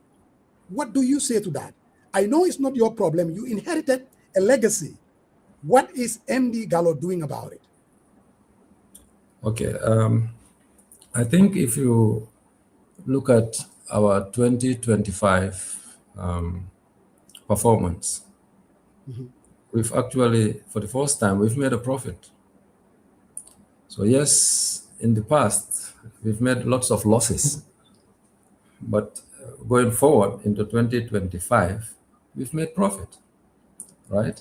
And that is because of some of the changes that are happening, right? To be candid, if you look at the Gambia, we don't have a lot of resources in this country. We have very little resources in this country. So whatever we are doing, we have, the challenge is actually, do you have the funds to invest, right? And for you to actually change NAWEC to a point where you can get rid of all these issues, it's not going to happen overnight. It takes some time. And to do that, those steps are in place. The strategy is there to get there. You see, the cost of power that we were buying previously from Kapa was high, right? And that's why we didn't renew their contract. And because we didn't renew that contract, now we are trying to be more sustainable going forward and trying to make sure that whatever power purchases we are going to go into is the right one for the country and is sustainable long term. Yes, one can say in the past you've made a lot of losses, but the realities are that we are currently in a positive path to correcting some of those issues that NAWEC had. There's a lot of investment into NAWEC as I speak today, and all those have yet to mature. Yeah. So you see, if you look at our transmission line, this is not about, I wouldn't say this is about corruption. If you look at our transmission, our generation in electricity, for example, the loss is close to about 22 to 23%, which is a lot. 23% is like you buy 100, they give you $100 and you throw away $23 over time. That's a lot of money, right? And that $23, you have two components. One is the commercial losses and the technical losses. So if you ask me today, one of the biggest challenges that NAWEC has is the commercial losses. And we don't shy away from that. The fact is, very recently, we set up a team to try to address this commercial loss. And I can tell you, out of just 2%, out of 2% of the cost of out of 2% of our customer base, we've identified over 100 illegal connections. Over 100 people who bypass the system. We haven't even gone any far yet. So I think with those processes in place and try to stop those leakages, even if you can reduce our losses, say, to 15%, you will see a very, very big difference in the performance of NAWEC. And it may even reflect on the tariff. It may even reflect on the tariff, because the tariff is high. That's a reality. Yes. So the objective is to try to bring it down. And to bring it down is a combination of both. It's not just investment by NAWEC, it's also to make sure that some of the leakages we are having, we stop the leaks. Yes, there's no institution that is perfect. We have areas where we need to improve. Correct. And all those are things that we need to put on the table and be frank about them and get on with it. Because the talking doesn't solve anything. It's the doing that solves the problems. Yeah. Absolutely. Absolutely. There was something that he said, and I think that goes to the heart of the problem. In that piece, he said, financial mismanagement. And then he mentioned operation and maintenance contracts. In other words, NAWEC went ahead and they outsourced their contract to a local company. Can you walk us through how did that process happen? Because people are saying spending $50,000 a month to a local company who is supposed to maintenance Kotu and Brikama, 60 megawatts. And that both Kotu and Brikama, you're looking at 11 megawatts. We're paying them all these monies. Can you tell us, how did that decision happen? Did you get directions from above? Was it within? Was GPPA, is it PPA, the procurement company, involved? How was these people who were contracted to do the maintenance, and are they actually paying them $50,000 a month? Can you kind of walk us through that? Because that goes to the heart of what they would call the financial mismanagement of the company. Okay. So you see this, as Gambians, I'll make it very clear. I'll say it as it is. This has nothing to do with government. I came into NAWEC in 2024, right? And for me to restructure and try to get NAWEC from where it is to another position, I also have a vision, right? And my vision is to empower Gambians. We need to empower our own people. We cannot be relying all the time, bringing people from outside, continuously for years and years and years on end, to come and do things for us. Okay? And within NAWEC itself, I can say here that the processes that are there at the time, the procurement processes, the things that you have to do, even if you want to buy a bowl of water that you can go and get in an hour, it will take you maybe 3 weeks. Yeah, because of even if you want to buy, so the bureaucracy is just too much. So for NAWEC to go forward is to be more efficient. And one part to be efficient is to bring in the private sector, right? Yes. So this idea of bringing in an O&M, that is a Gambian company, right, is my idea. It didn't come from government. That's my idea. And the reason why it was my idea is because when I took over, right, it was not working. That's a fact. What was not working? The generators were not there. They were not working. Things were not. Look, the processes that you have to go through to buy even spares for those generators was so bureaucratic. Correct. Some people even say that like Kotu is a graveyard. It's too quiet. So nothing was working, right? So to bring that back up, you need a system that is more efficient. Okay, and that efficiency is a lot to do with how to better manage the resources to be able to bring these generators back up. Absolutely. And one absolute way is to cut that bureaucracy out. So that is the driver. I can say it here today, that is the driver for this. And the $50,000 they are talking about per month, if I can tell you, compared to what we were spending for NAWEC is over $80,000 per month, right? So bringing it down to 50, right? To try to make sure that you have the right management. You can go to sleep, somebody else is looking after it for you, right? When they need to buy, they can order the materials and bring them in. You don't have to be worrying about running around you. At that time, even we owe, even the suppliers like MAN and others, now we owe them a lot of money. So even for them to supply us, it's difficult. So sometimes you have to step out of the status quo to get you to a point where you can do better. But the fact that you bring in a Gambian company and people are crying about that, I feel so disappointed. Look, it's not a surprise for me. Why? When you go to Senegal, Right.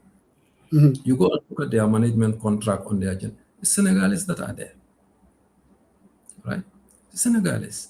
So why can we not empower our own people? Even if people are saying, oh, they have never done this before, there's nobody who came into this world with the capacity ready-made for you. Nobody. But if we build our own, who are they employing? Is it not Gambians? It's Gambians. Who is going to benefit from it? It's Gambia. Absolutely. Even if they make profit, millions of profit, where are they going to invest this? It's in the Gambia. But you bring outsiders to come in, they rip you off, and they go back home. And it's just a few that benefit from it. You see, there's a lot of rumors saying that, okay, maybe I have some interest in it. So that's why I cannot want to zero in on that. This would give you an opportunity to clear the air. There's nothing wrong with outsourcing to a private entity, like you said, because sometimes government or companies can be over bureaucratized. You want to do this, you got to go through a whole lot to get it done. So outsourcing it to someone will bring the efficiencies that it's supposed to do. Now, the question was, because there are a lot of, how was it tended? Why this particular company? What do they bring to the table? If you're paying them $50,000 a month, and here we are, there is no power. When you go to Brikama or Kotu, what kind of maintenance are they offering? So the question becomes, how was the tender put out there? Why are they the right group? Gambian, yes. But are they the only Gambian? Do they have the capabilities? Are they using NAWEC employees to do the work? So these are questions that are out there that I want the opportunity to address. Yeah, let me just clarify that.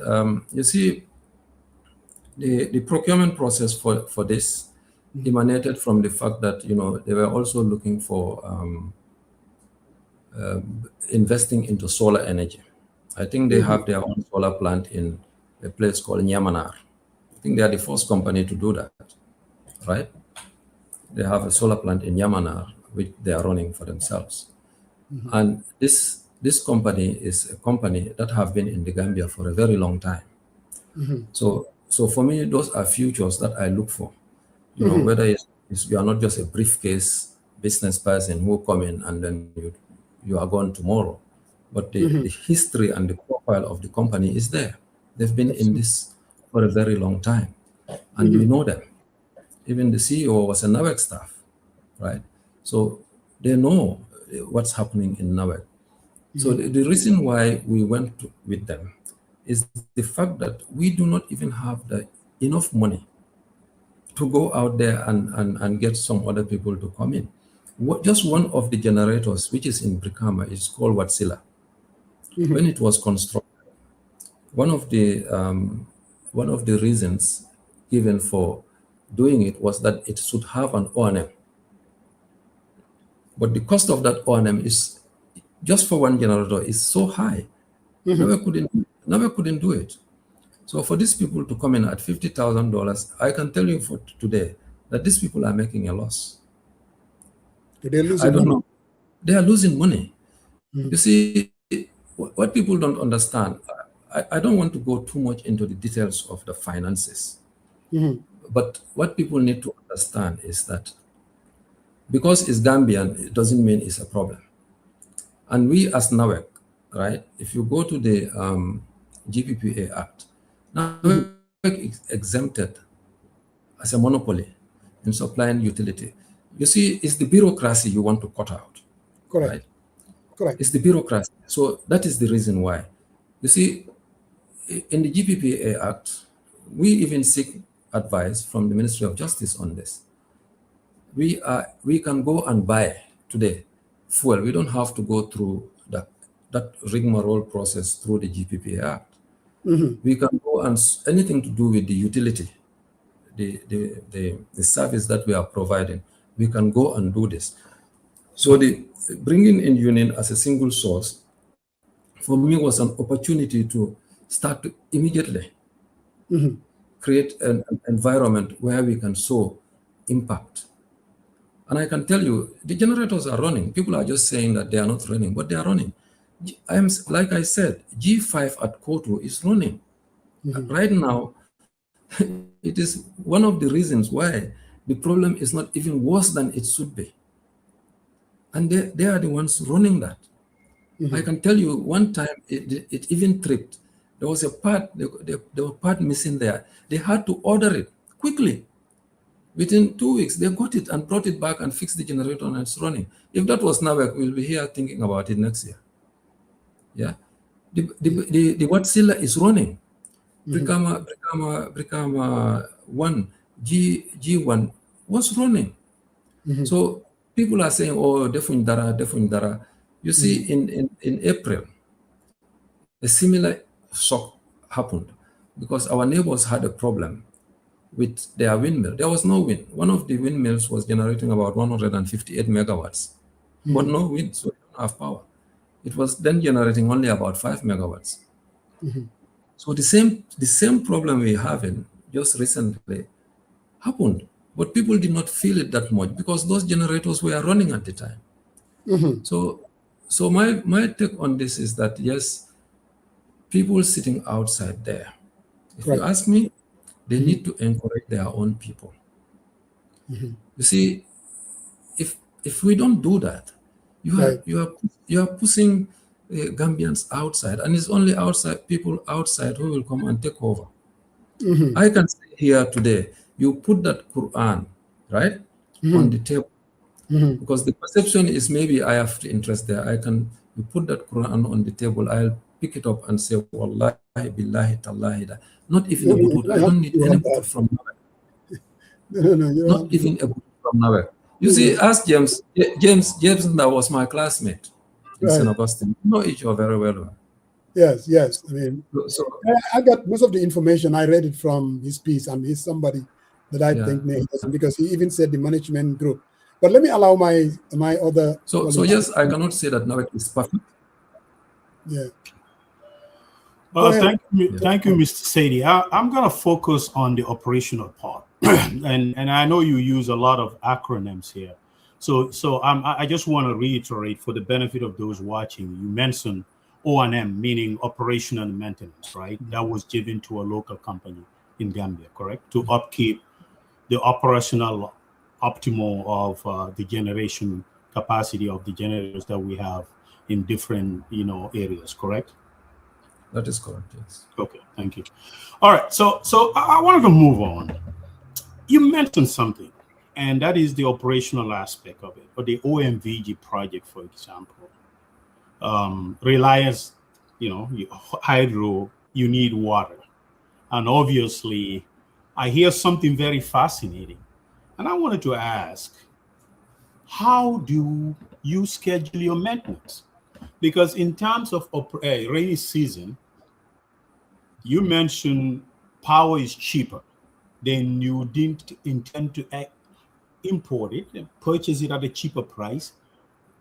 But my question to you is, having that historical knowledge, how come maintenance is not scheduled at that time on these generators, especially if you know at off-peak season, say of rainy season, you run into issues? How come the generators were not scheduled? I mean, right now I will rely, as a managing director of NAWEC, I'll probably rely on importing hydro power and take my generators offline for maintenance But what is your thinking as the head of that unit? Why is that not done? Or if there is a plan to ensure that that is done for a very long time?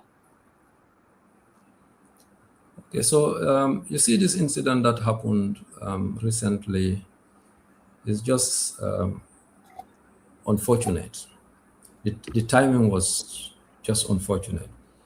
You see, we never had any problem with having power. If you look at for the last since car power left until just recently, there was steady electricity in the country, right?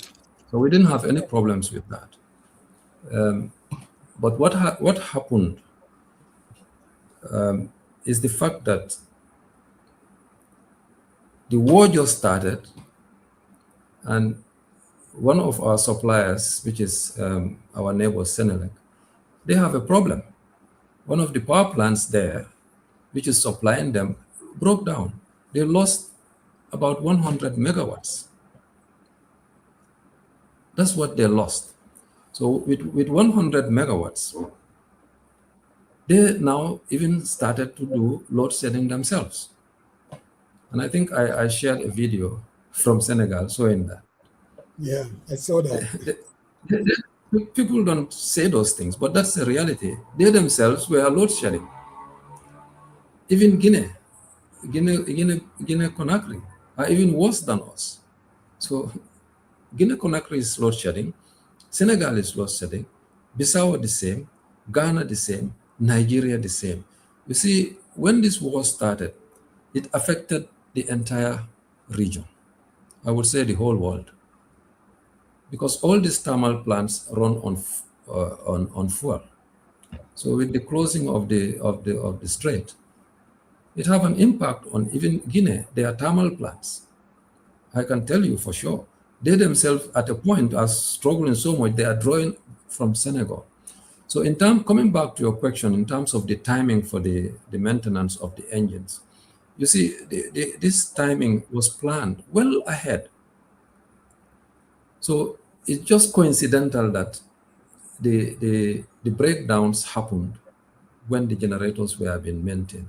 So yes, going forward, we learn from these things. Probably we could have said, okay, let's not run the generator. Let's wait until in the rainy season. But you see, we were running these generators. It's not that the generators were just sitting there and we are just importing. So even if we import from Senegal, we also import from Guinea.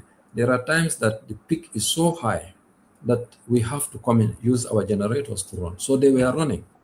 And when those generators reach a particular number of hours, you need to shut them down and maintain them. So that is what happened. And it coincided with this issue of breakdown in Senegal and also the war, why we are not getting enough even power from Guinea. So, but going forward, like I said, if all these generators come back on, you see, immediately we get the generators back on, then it's a matter of just making sure that they are available as and when needed, because we'll not be running them 24/7, unless at a point we realize that they are cheaper to run. Maybe cost of fuel or something goes up and then it's cheaper for us to run our own. Maybe then we can start running them 24/7, but otherwise that is not the case. There will be just backups. Okay. Thank you very much, Mr. Saidy. We have to think globally and technology-wise that the world is evolving. There's technology.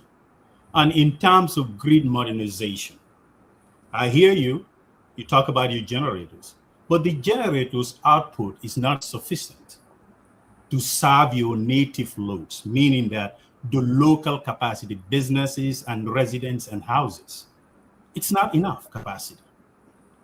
And you know, remembering Gambia, and all of us are from there, this problem has been long, for 60 good years. We run on generators, and those generators, I'm glad you mentioned it in your previous segue, that they had to order the part. And some of these parts has to be customized. It's not off-the-shelf item that you can go and pick and come and install. So it takes time. So I think understanding that, What would be your role in terms of grid modernization? Yes, we have the OMVG, but are we ready? What type of transmission lines do we have in place? From Kaulak to Jarasoma to Brikama, and obviously to the greater Banjul area. Are we ready? Do we invest into this? Because this is impacting people. I just came from Gambia. I mean, it's definitely a challenge. And I'm going to be very, very fair to you that I work for a utility company here. I mean, we have 31 dams, 1 nuclear power, and we have over 50,000 megawatts of wind generated into our main grid system. I work from day ahead scheduler to pre-scheduled day plus one. And right now I'm affiliated with information technology. But what I'm asking is, what are you doing in terms of grid monetization? Also inviting independent power producers. I mean, these are very critical to help, make up that gap. You talk about the 50 megawatts solar plant, but it didn't come to fruition yet. So what are some of the things that strategically that NAWEC can put in place to help cement that gap? I think that's a very relevant, important question. So in terms of our grid system, we talked about this OMVG line. That line is all the way to Jabang. So it comes through Soma all the way down to Jabang. And currently within the network itself, there are projects that are ongoing to try to improve and upgrade some of our transmission systems and even our distribution systems.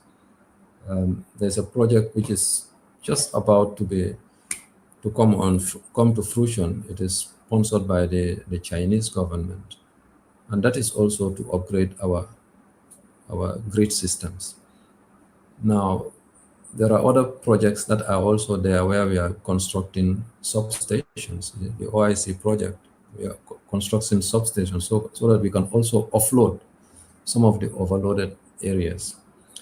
But in terms of the network at high level, one big project that government is looking at is what they call the Eastern Backbone.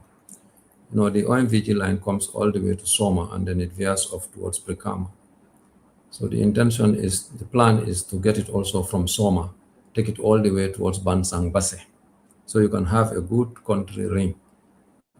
And that is also on the table to try to bring on board.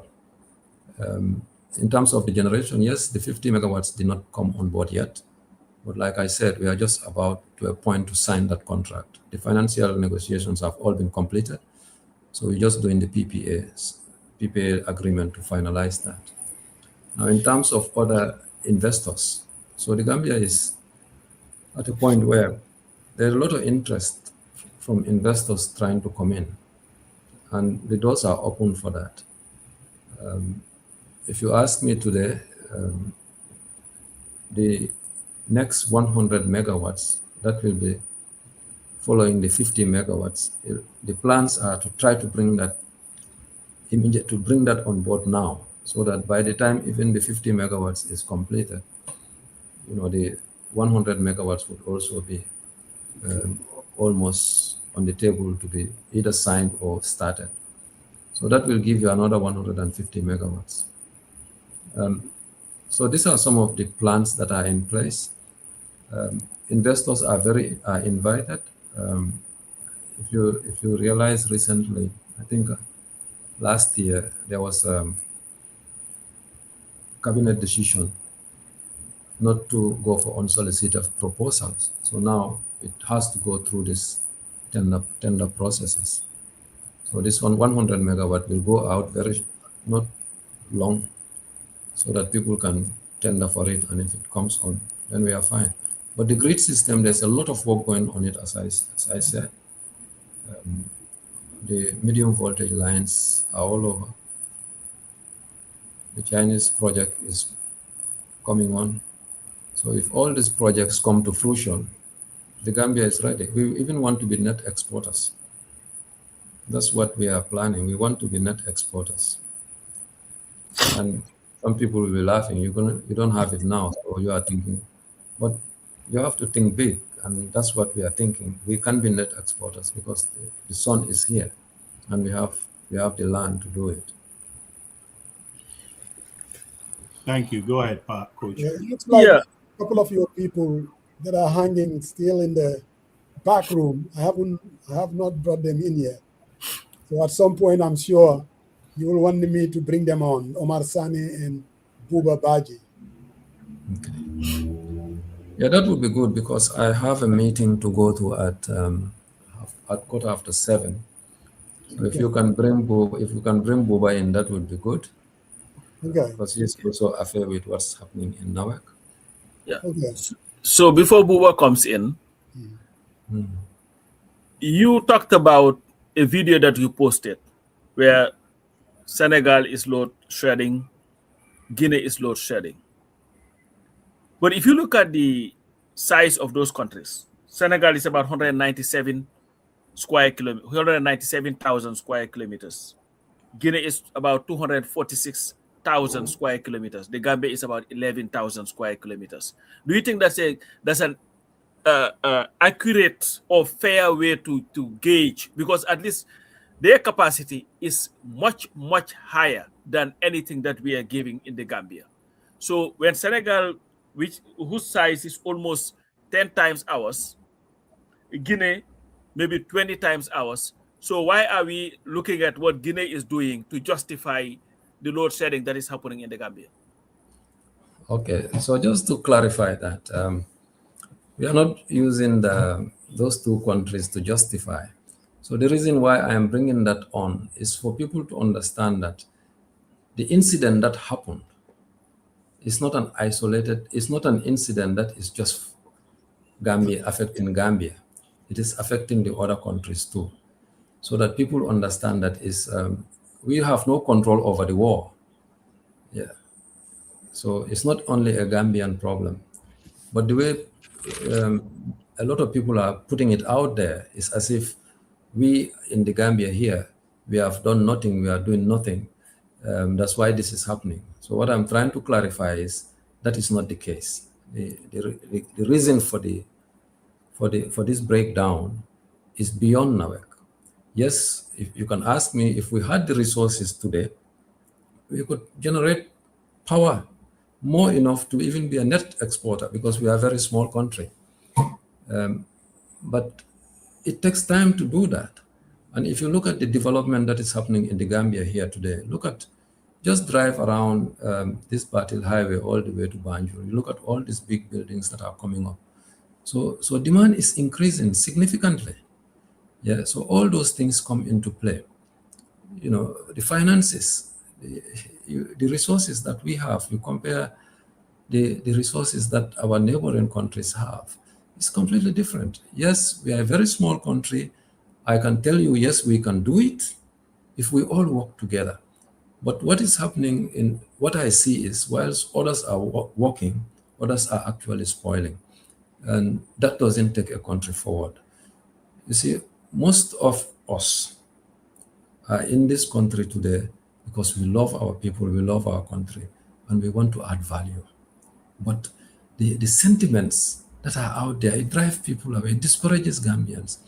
So what we are doing as Gambia, small country, yes, we should be able to export even energy, but that will take time. And it's not that the plants are not there, the plants are there.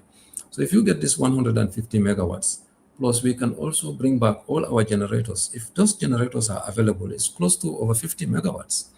Yeah. And then there are still more thermal generators that we plan to bring on so that we have enough capacity in the country. So people just have to bear with us. Just bear with us. Another year or two, the Gambia will be to the next level that everybody will not have expected. Go ahead. Oh, go ahead. No, I was saying that before this incident occurred, for nearly a year, there was no issue of power. At the time, even the expansion into the provinces was not far.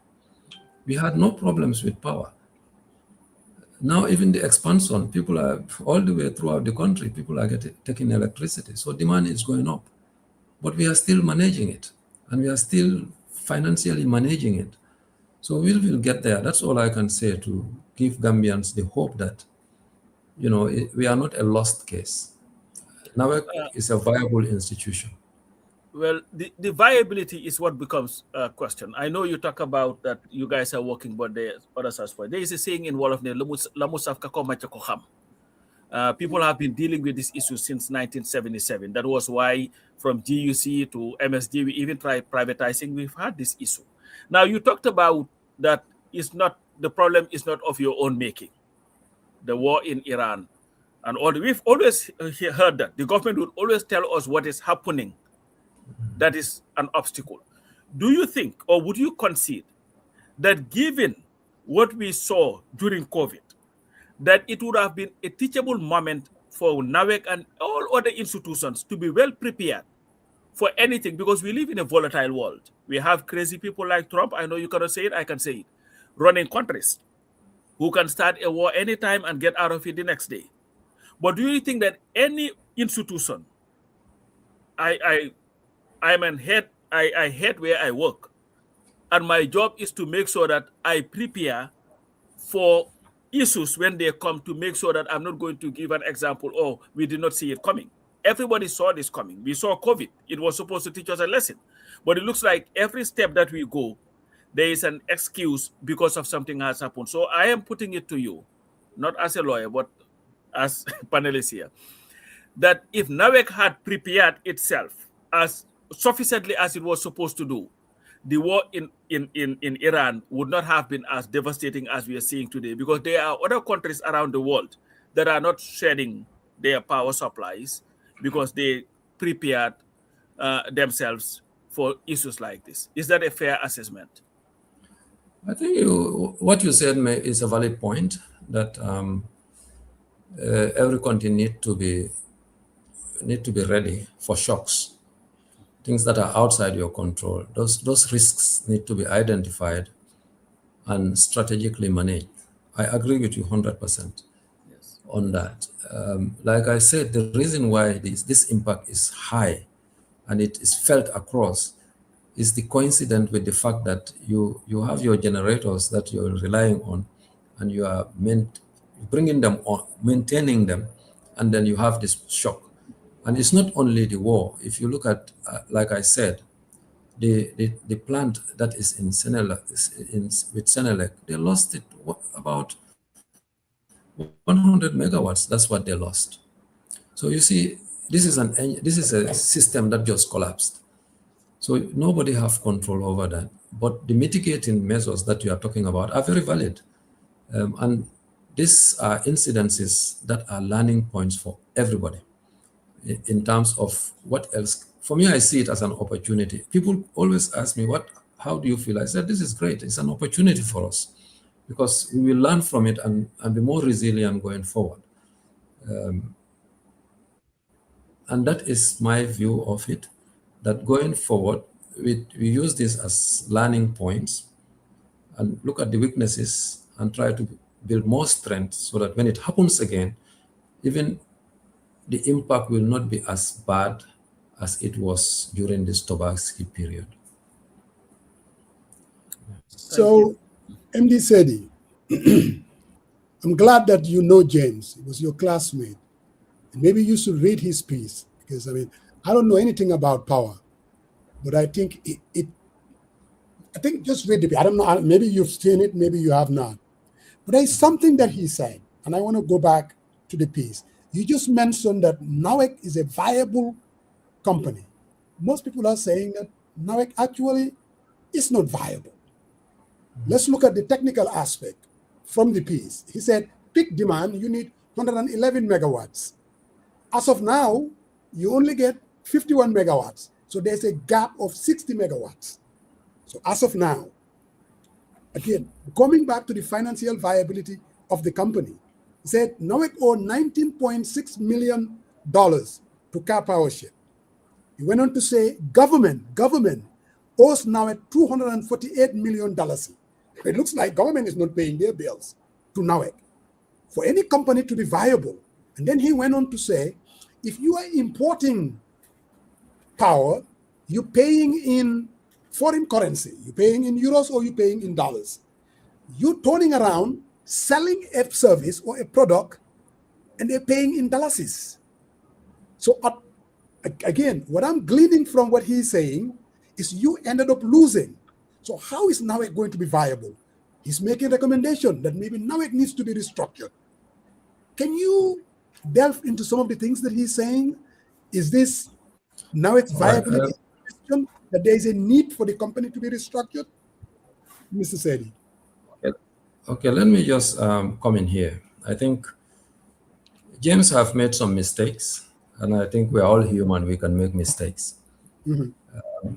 One of the mistakes that he made is the fact that we owe Karamo about how much, 19 million US. 6 million. And this could be something that you've already paid. I'm just, again, he said. Yeah, this is just to clarify, because we don't owe Karamo a single butut as we speak. And all the areas that were left behind because of Karamo, we managed to pay through all of that through 2025 to April 2026. It's close to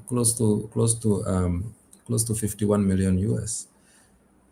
Part of all that debt we have paid off from our own books. And in 2025, if you go to the books, we made some marginal profit. So if we made a marginal profit, despite the challenges that we are having, right?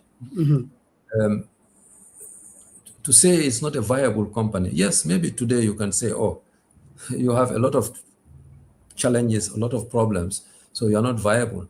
But you can turn the business around, right? That is where we are heading, to turn it around. And that turning around, you cannot just come in and turn it around in day one. I said this before. You turn it around by bringing in changes and trying to be more efficient with what you are doing. You see, the losses that we are getting in the electricity sector and in the water sector also is very high. And those are some of the areas also we are investing in so that we can reduce those losses. So you see, if we can reduce those losses, it means that we become more sustainable. In terms of the Forex. Yeah, the currency thing, yeah. The currency thing, 100%, I agree with him. You see, we have not much natural resources for us to be able to be exporting and getting foreign currency to help us. So we are relying on what is in the market, right? And that is, yes, 100% is a challenge for NAWEC. But which company, investor would like to come in and you pay them in dollars? Yeah. Very, very difficult. People, even if you are going to pay them in dollars, the conditions are going to such that you still become the net loser. You still have to take a risk. Because the prices will be very high. So this is the challenges we have. But like I said, we are any future IPPs that are coming on board, we do take all of these risks into consideration so that we make sure that the arrangements that we have with them try to cushion off the effect of the Forex on what we are doing. How about the government? I mean, it looks like he cannot stress on that they owe 248 million, and that he was suggesting that maybe working with Minister of Finance to make sure that some of the ministries that are owing and that is somehow charged during the budget year to make sure that they, how much, and again, let me just turn it around. In the first quarter, since January to March, and maybe this is unfair, I don't know whether Buba might be able to help you out. Looking at your liabilities, how much is the government owing NAWEC at this point? Okay, let me explain how we work with government. Okay. So we will send government our invoices, and then they will pay us in later. So yes, there will always be areas between us and government. There will always be areas there. because you know the way government systems work.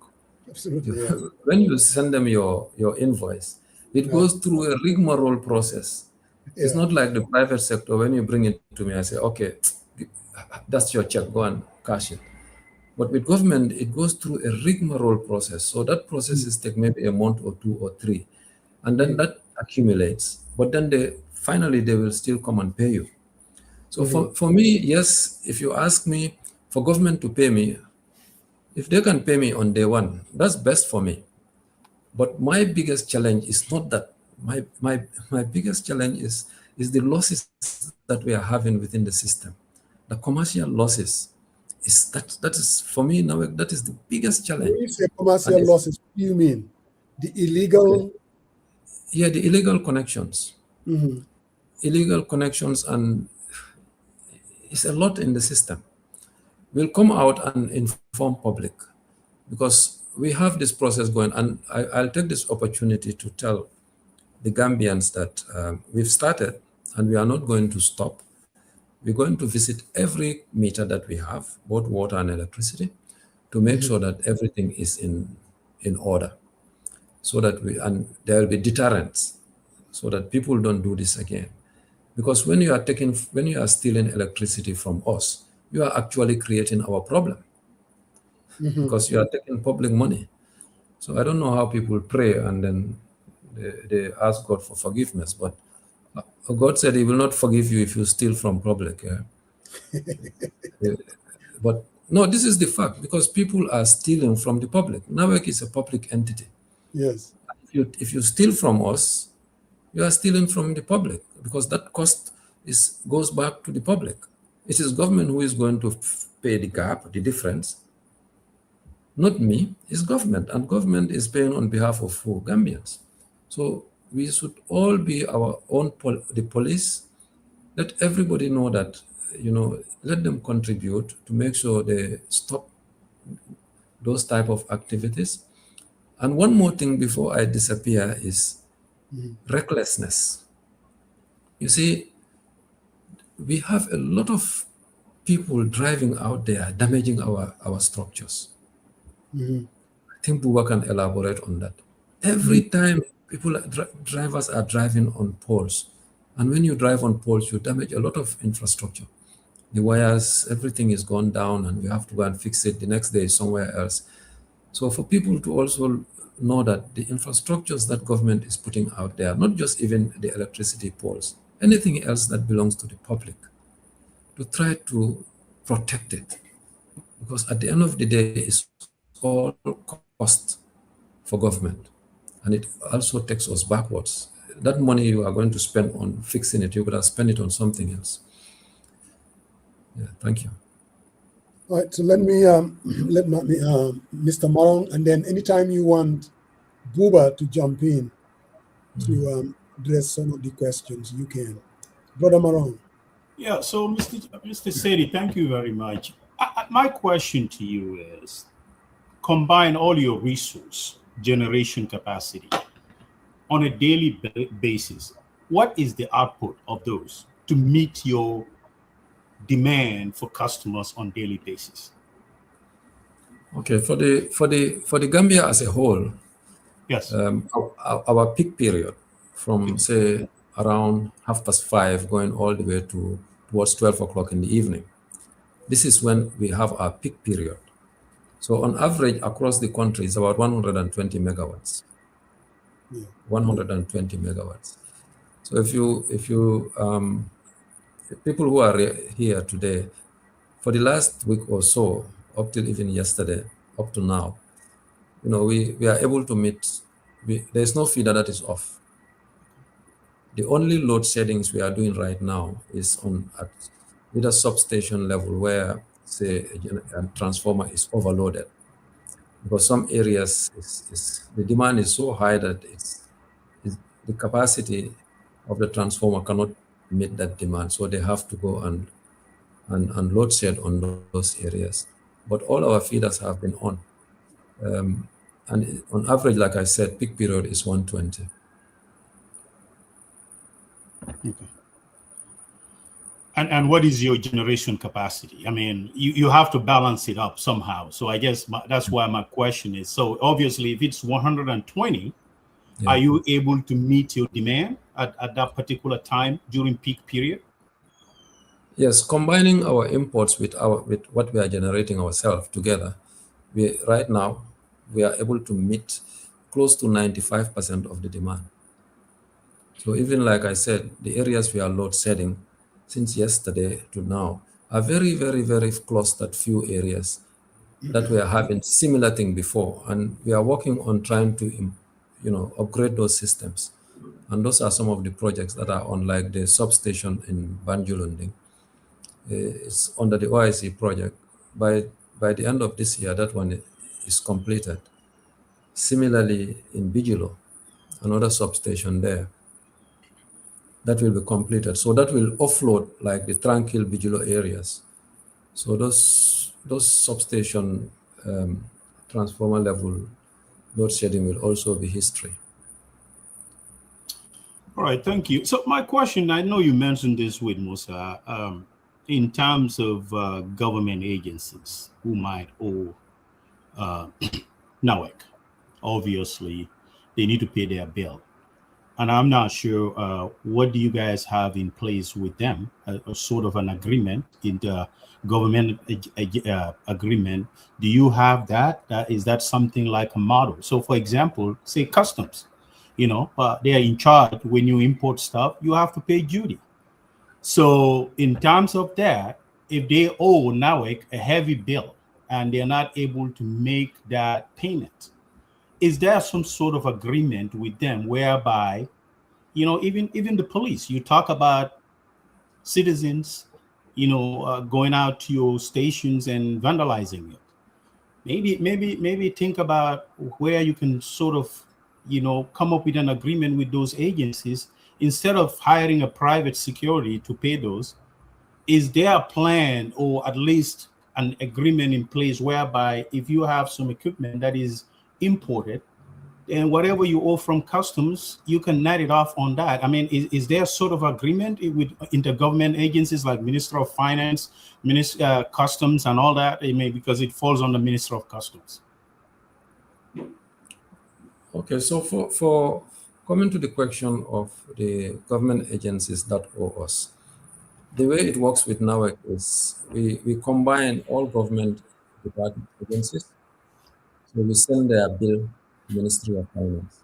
So it is Ministry of Finance who will pay us directly. Like we will not go to the police or to other government institutions to collect our bills. So we will put it all together, send it to Ministry of Finance, and then Ministry of Finance will pay NAWEC.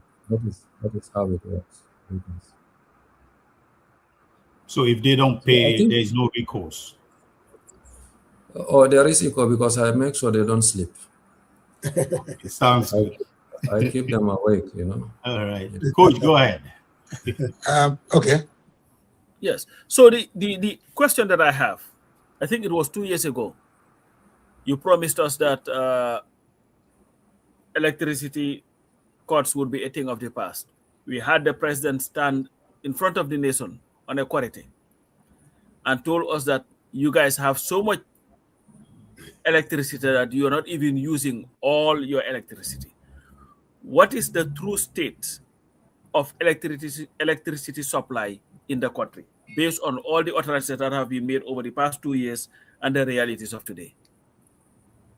Okay, so let me take you a step back.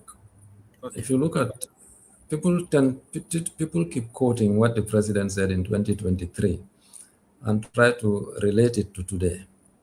So 2023 and today are different. So if you look at the demand in 2023 and you look at the demand today, it's a big gap, close to 30 megawatts gap. It's a very big gap. So demand is growing fast because the country is also growing fast. So there's kind of a catch up here. But like I said before, the plans that are in place to fill this gap and even overtake it, which is some of these projects that we are talking about, the solar plant in Soma. You see, it's just the processes that causes these delays. But otherwise, the 50 megawatt in Soma, if that comes on board, it means you have enough electricity in the country, plus your own generators, plus what you are importing. You see, people should not forget about the imports part of it. The Gambia cannot be an island. I've said this many times. It's not a bad thing. You see, the West African power pool is a market. And it's going to come to a point where now people will start to be selling and buying electricity, just like you go and buy bread where you want to buy it from, where it's cheaper to buy it from. And it's not only going to be just within that OMVG sector, it's all you can buy from Cote d'Ivoire, Ghana, Nigeria. You know, it's a big network. And Gambia is part of that. And people should see that as something very positive. You see, immediately that system is integrated and the market is working. Even say for today, let's say Guinea goes down, they have a problem. The market is still there, you can buy from somewhere else. If Senegal goes down today, we can buy from somewhere else. And this, the West African power pool system was tested very recently. The integration to make sure they run it for four hours successfully. And the next plan is to try to do it again. And if that is sorted and the structures are in place, it means that the market is even wider than just us buying power from Senegal and Guinea. We can buy from Cote d'Ivoire, we can buy from Nigeria, we can buy from Ghana, whoever is part of the West African power pool system. We can buy from them, even from the private sector that are part of the West African power pool. So yes, we have got some glitches along the way. You see, if this problem had happened during the rainy season, Gambians will not even feel it because we'll still have enough power coming just, let's say, just from Guinea. Guinea can give us up to 100 megawatts. Then nobody will have felt it. But for us today, if you ask me going forward, this is a good springboard and a learning point for NAWEC and the country as a whole, because now it has refocused attention to NAWEC so that we try to prioritize where our investments should be. And I can tell you, for me, I am just seeing positivity going forward. This problem has happened. I really sympathize with the situation. Mm-hmm. Seeing people going to the mosques and, you know, I'm a customer too, and I felt it bad. We don't want that. We don't sleep at night. I appreciate people express their frustrations, but just to be with us that this is a learning point for us, and it's temporal, and now we are exiting it now. Currently, yesterday, we are close to 196 megawatts we are generating at the peak period. Up to today, we are up to 86 to 96, and maybe we maybe even go over 100 megawatts during the night. So we are exiting the problem now. Now is to refocus on the future. Thank you very much. Refocusing on the future. NAWEC has a trust issue. Most Gambians are of the view that they are not doing their job fairly or unfairly, but also there is this view that it is corrupt. And when I talk about corruption, to even get a meter, and I have somebody here who had to deal with that, you are expected to bribe somebody so that you will get your meter faster or to get water to come to you faster. What are you doing as the managing director of NAWEC to mitigate that issue where people do not have to go and bribe an employee of NAWEC to get the services that they need? Because that is happening. Okay. And I believe, I want to put it to you that you know it is happening. He knows it is happening. The whole country knows it is happening. Like Trump would say, everybody is talking about it.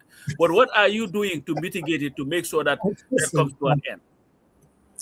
Okay, so we have a performance agreement with the state-owned, with the SOE. And one of the KPIs there is the number of days. If you apply for example, electricity meter and you pay for it, there is a number of days that it has to be connected. and we are measured by that. The water supply system is the same. So, and I've said this many times, you see, for us to fix our problem as a country, we have to do it together. So the people who are paying those bribes are Gambians. Don't do that. Don't pay it. If somebody comes to you and say, give me this so that I can give you this service faster, say, no, it's my right to get it within this number of days. Correct. Don't pay it. And if we catch anybody doing it, they will not be in NAWEC the next day. We'll make sure that they are fired. But the problem is in this country, people are used to this. And maybe as a country, we need to now start looking at how we can work together, the citizenry and NAWEC people, so that we make this history. If anybody wants to come to you to take money from you to get the service that is your right, please do not give him money. That's my plea. And what we are doing right now is to go out there and ask questions. When letters come to me about delays, I take it up myself. I don't hand it over to anybody. I go myself to find out why is that delayed. So if anybody have a problem with their meter that they have paid for and it's taking too long, don't give anybody any money. Bring it to our attention. Call 1669 and even tell them it will get to us and we'll fix it. So NAWEC is much better now compared to where it was, I can tell you. You know, our connection timeline is less than 14 days. You may have one or two that maybe take a bit longer, but overall on average it's less than 15 days. So if you pay for your meter, you get your connection less than 15 days. The KPI is, I think, about 25 days. Similarly with the water one. So we recognize it, and hopefully the public also can help us by saying, no, this is our right. And Pro Buba Baji is sitting there. We need to also communicate more with the people so that they know that if they pay for their meters, they don't have to pay anything more on top of that. And if they have a problem, then they can call 1669. Before you go, and then we're gonna let Buba in. I really want to echo what you just said. Corruption doesn't happen out of a vacuum. People are out there trying to corrupt NAWEC officials. That doesn't help. That comes back to us. But there was one statement that you make, whether it's out of frustration or you might have misspoke, is when you said, you directed it against the opposition. You said the opposition is basically trying to politicize the issue. And we all know that the government, all you have to do, tune in every Tuesday and you listen to Dr. Cisse. He's out there basically politicizing this power issue. Every hamlet you go, we have electricity. They say the things that they say. Now, if there is a situation and the opposition is addressing it, and then you, the MD, do you think you should have injected yourself into this and accusing them of politicizing the issue? Or would I say maybe you misspoke? Okay, let me just clarify this. So this was on Peter Gomez, right?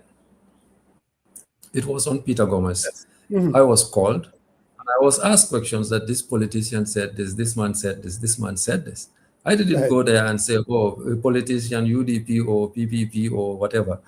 You know, I never said that. So my statement was very clear that what has happened is not political and it should not be politicized.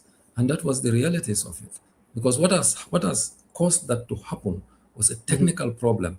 But people are making statements that are completely opposite the realities of what caused that problem. So that's what I was saying, that this is actually a problem that people should not try to politicize it, because it's nothing to do with politics. But that it was a question that was posed to me. From yeah. And I just answered it. So this other question about restructuring, and I think you're tiptoeing around it. As the MD, I mean, they've had good MDs going all the way from Job. Sering Job. Huh? From Sering Job. Yeah, I mean, Alaji Job, Bachi Balde, the current Minister of Tourism, Abdu Job. and then of course, small James Senegal, Alpha Robinson, and then yourself. I mean, listening to your resume, no one is going to doubt that you know what you're doing. But then it comes down to the structure of NAWEC as it is. Basically, a government-owned SOE, you want to call it. Do you think there is a need to cut? Because, I mean, the current government is basically doing that. Whether you're talking about they're looking at GPA, they're looking about Gantel. Do you believe that maybe NAWEC needs to be restructured? Maybe bring in some PPPs, maybe privatize some? Or do you believe as it is, public enterprise is the ideal business model for NAWEC? If you ask me my honest opinion, Yes. you see, government, they are going to unbundle NAWEC, right? And the process is still ongoing, and expecting that by 2027, it will be divided into two. You'll have water on its own, and you have electricity on its own. And like you said, the fact of the matter is, it's the private sector performs better than the public sector anywhere you go in the world. Absolutely. Because the decisions are quicker, right? They are private sector is more efficient than the public sector. So if that's why bringing in the private sector to take some components of the public sector is a good thing. And that brings us back to that O&M stuff. O&M. If that O&M structure is supported, is empowered, and they grow as a Gambian company, NAWEC do not have to do that anymore as a public sector. And they will deliver. So I think I agree with that some parts of what NAWEC is doing can be privatized, and it will be more efficient. That's anywhere else you go. Private sector does well. There are areas where you put the private sector because of the social aspect of it. Absolutely, absolutely. But Buba, you've been sitting there like a potted plant. I mean, we need to hear from you. I'm like, who is this Buba guy? Can you come in and say something, Buba Baji? Well, thank you, Mr. Jeng. Yes, sir. And then, yes, and to my, well, I think for the first time today, I'm the happiest man saying, coming in contact or live, seeing my mentor, somebody I have followed for many years. One time he was in the Gambia, I tried to meet him, but unfortunately, I could not. That is Coach Pastor Majau. Wrong. No. That's the fact. I learned a lot from you, and then today I'm happy that Buba is going to talk to you. My brother Marong, Mbafule, assalamu alaikum. And thank you, and I am very grateful to all of you for giving IM the opportunity today to come and shed light. This shows that we all want this a better Gambia, and then this is the way forward. We talk, we dialogue, and I can see it's very healthy since the beginning up to now. Alhamdulillah, I'm so happy. In fact, the amount of happiness I will not say, but I'm not going to talk much about Coach before somebody will say, come on, I'm not Lumko Joe. And we have never come in contact face to face. You can attest to that. It's a natural love, please. It's nothing conditional. The only disappointment that I have here is you come in and wearing that loser uniform, but I'll forgive you for that. I did this deliberately. In fact, I told my wife, "It's Coach, so I'm going to wear this." That is deliberate, honestly, and I am one, so you can see that. At least I would expect a congratulatory message from you. But coming back to business, congratulations. Thank you. Coming back to business, numerous questions that's the fact.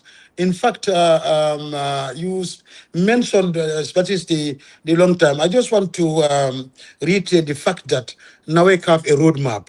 And then before even talking about the roadmap, there is one thing I always want us to look at. And I think Coach and others around here, Mr. Jeng, Marong, you've been in the business, you've seen. You see, before the new dispensation 2017 upwards, there have never been a serious investment. When I mean serious, a huge investment into NAWEC. I was around for the past 34 years or 35 now. Inshallah, alhamdulillah, I've been around all the MDs you call. I've worked with all of them. I was trained by Bachi Balde from the NIPA up to NAWEC. So at least I've been around for some time. But you see, the investment that came 2017, 2018, in fact, it is 2018, 19 when works started. And we started realizing it 21, 22. And this is still continuing. But you see, again, it will, as somebody told me at one point that you people, what you demanded is what you were given. You were already, you didn't go in for the generation capacity. I said, okay, that's your opinion. And I always love everybody's opinion because it helps. But you see, the investment that was done, if we had not done that investment today, with this accident that happened or this incident that we have taken place, it would have been the worst. But talking about this investment, you see, Gambia for the longest, we were only generating and operating, distributing on one line, that is the 33, nothing more than that. So we were, it's just one problem. But it is only after when we have the 225, and also we have an investment to decongest the network, which is still ongoing. I think MD mentioned in one in a point where he said, as we speak, day before yesterday, coming to today, all feeders are on. Yes, we have 29 feeders. Out of the 29 feeders, 4 feeders are overloaded. That are, they were we call transformer load shedding. No matter what you do, you have to load shed those feeders because they are over capacitized. So now what is happening? It is. Those works are still ongoing. That's why we have the new one. We are building a substation at the airport junction, Banjulending, one at Bijilo. This will help you to offload. But the other thing I also want to talk about that in this investment goes, the plans are here. That is why we started with the 23 megawatt. You see, Gambia, this is the first time we have a 23 solar park ready and running, up and running. In fact, if that solar park was not here during this Tobaski period, we would have speak about the worst. We would have not even have the, we were not going to be able to even supply hospitals. But thanks to the solar, it injected, and that's what we use together with this small what we have, and then we continue. Also, coming to the long term, as Mr. Marong did ask something close to that. Yes, you see, NAWEC, the Gambia, Mr. Coach said it, in a very small country, you cannot compare to other countries. But if you look at other countries, look at us today, you look at the Gambia, we have electrified 90%. You go to Senegal, they're around 72, 75%. So that comparison, you can look at it, maybe the bigger size there, the smaller size here. But when we come back home, if we have today completed the 150 mega plant, that is 150, the whole country we need 120 at peak period. In the next 2 years, it could be 130 because things are going. So we are still within the range of that 150 alone, talk less of the 23 and the other generations we have. But what is happening presently, what is the most important thing is, what do we do now? Because company will say, today I need electricity. And that is the fact. Yes. And what happened during before the Tobaski feast, because this was our 10 days before the Tobaski, then this system issue came on, this technical problem, coupled up with the regional one, then it becomes a bigger problem. But it is one of the blackest days in NAWEC as I survived there. Because I've never seen us go to that level. But also, you see, if you look at NAWEC, fall back to just 3-4 years, and you will find out that the demand have just skyrocket jump to another level because of after the new dispensation. A lot of people come home, maybe Mr. Jow have even built another compound, and then there's more electricity. So the demand becomes the big demand is bigger than what we have before. But notwithstanding, the roadmap that we have for the first time, NAWEC having a clear roadmap that indicates that at least by the end of 2025 towards 2026, we should be able, internally, to generate at least 50% of our needed capacity. So you see, even the roadmap did not talk about 100% before 2026. It's talking about 50%. Then the rest, what is going to happen is because it's coming outside, because investments that were done have to do with that that energy trade in between member states. That is why a lot of investment was done so that we have the T line, but technically people are used to call it the 225 line, but that's the T line. That's why we are able to have it, as MD explained. You now have the leverage to buy from anywhere before you are be able to have your own energy security at home. Many will cry and say, look, Buba, or anybody will say, look, energy security is utmost and it's a fundamental right. As Mr.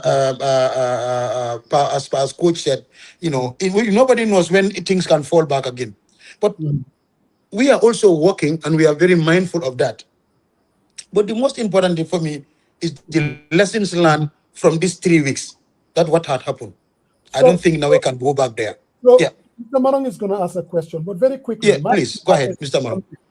Madi said we've invested $400 to $600 million. Where did that investment go? Gambians are asking that. They say lots of money that was pumped into NAWEC. They don't understand why are we still dribbling with this megawatt thing.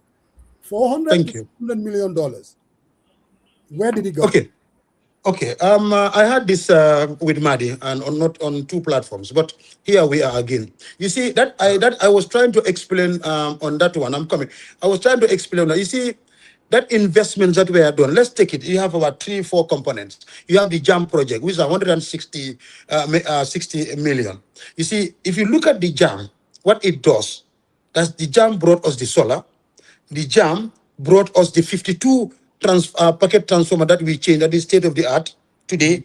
If you know before the transformers we have in Banjul, to Spark and Nepdow, we have changed all those 52 of them have been changed to that project. That millions they're talking about. That's where we were able to build the state of the art primary substation today. That is Java. That is where we are able to build Kodu Tank, a primary substation, and we were able to build Banjul, Medina 2, and also 3 in the regions. This is all these investments we are done. The other investment they talk about, let's look at ECORIP. ECORIP is an ECOWAS-funded project for 4 member countries. You see, people confuse, if they look at it, they think the $250 million given is not for the Gambia. Out of the 256 million, it's only 66 million that was meant for Gambia. And then it came not on the generation side, but only to access to electricity. Distribution. That is why we were able to electrify over 719 communities within this period. That funds were meant for that.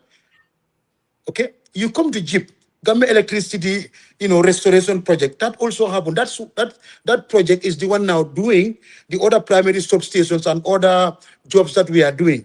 So these monies, Mr. Jeng, I am telling you, you can go back and check with the World Bank, the EIB, the EU. It's on their platform, please. The world now you can't just come and tweet what anything here. It is there. I am telling you that you go to those platforms, you will meet them. That you will meet all the way those monies were spent. For the generation, I am telling you, if everything we receive was 100 million, maybe 10 million only went for generation. All the rest went to these works, and those works, most of them are done, but we are still some are still ongoing. So the question that Madi will ask, where does the money go? This is where the money goes. Yes. Absolutely. Yeah. Go ahead, Marong, or Ms. Gallo, you wanted to say something? Yes, please. I just wanted to excuse, if you don't mind, like I said, Absolutely. I'm running late to another meeting, if that's okay. Yeah, thank if you. I can have a last word before I go. Thank you for joining us. So Thank you. Really appreciate it. I guess, Mr. Saidy, before you go, I kind of wanted to highlight on a bigger part, you've been the managing director, you inherited a system. It's not easy to modernize and get it running. I know that 100%. But I think sometimes, and Mr. Baji just mentioned, and I think sometimes we just have to bring the explanation to the level that folks can really understand. You mentioned about transmission lines, which is the 33 kV, which is replaced by the 225 kV. But now let's go into the aspect of explaining to the public when generation is done by a generator, how it gets transported from the generating station all the way to the end users. I think there is a lot of modernization. When Buba keeps saying there's an investment, right? So let's kind of talk about when you inherited the system, what were some of the things that you did? Because obviously when generation is generated from a generating station, right? So, it goes through transformers, it goes through transmission lines. Transformers tend to energize, the voltage, right? Then it goes through transmission line, it gets filtered to the substation. That's how, it decreases to the end user through meter system, and it goes to their control panel. So I think it will help. What kind of modernization that you guys did and be in preparation up to this point? Because when we hear we did a lot of investment, an average person will question 400 million. But what have you done to replace? Because these are key ingredients to ensure that your generation is stable across the board, but also power is stable and serve a lot more people, businesses, and homes across the country. And I would like to hear your perspective on this, Mr. Saidy, before you log off. Yeah, because explain to the masses what's going on. Yeah, he texted me about 15 minutes ago that he was off. So I don't know whether Buba But I can. think Buba can. Or I can tell him that. We can allow him to go. I can help in that. Yeah. Okay. All right, So all can I just say Please. thank you very Yes. much for the time, and just to tell the Gambian people that we are here to serve them. We are here. That's what is driving us, to serve our own people. Because at the end of the day, we exit. And when we exit, we have nothing else to take with us apart from what we leave behind.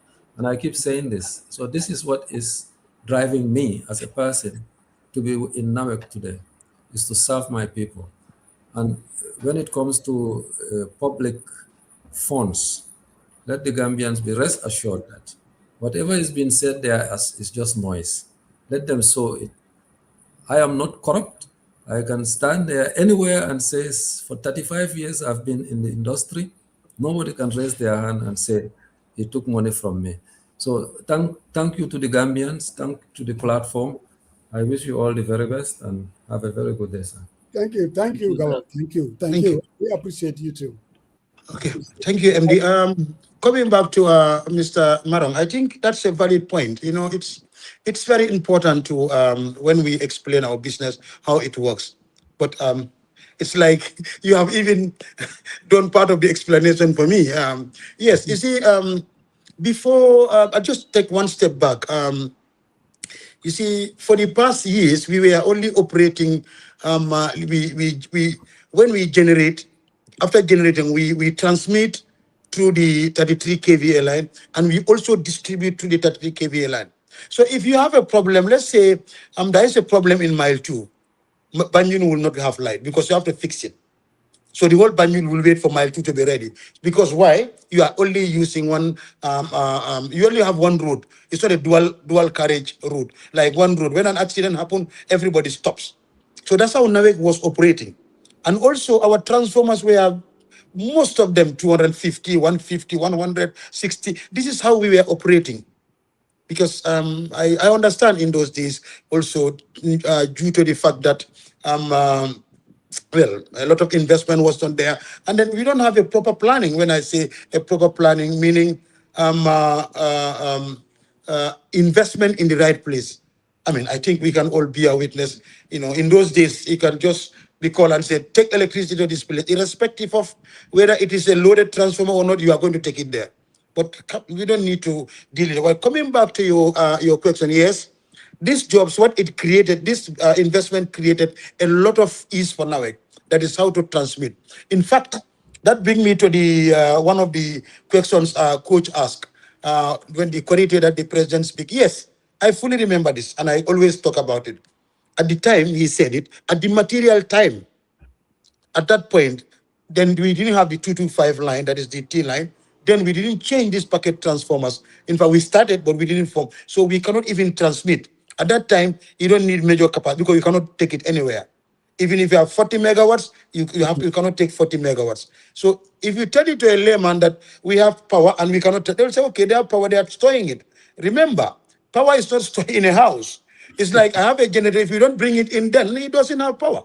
So meaning we have a generator that we could have bring in, but we cannot, because when we bring it in, the already one's running, that one is not even exhausted yet. So you don't need to send it.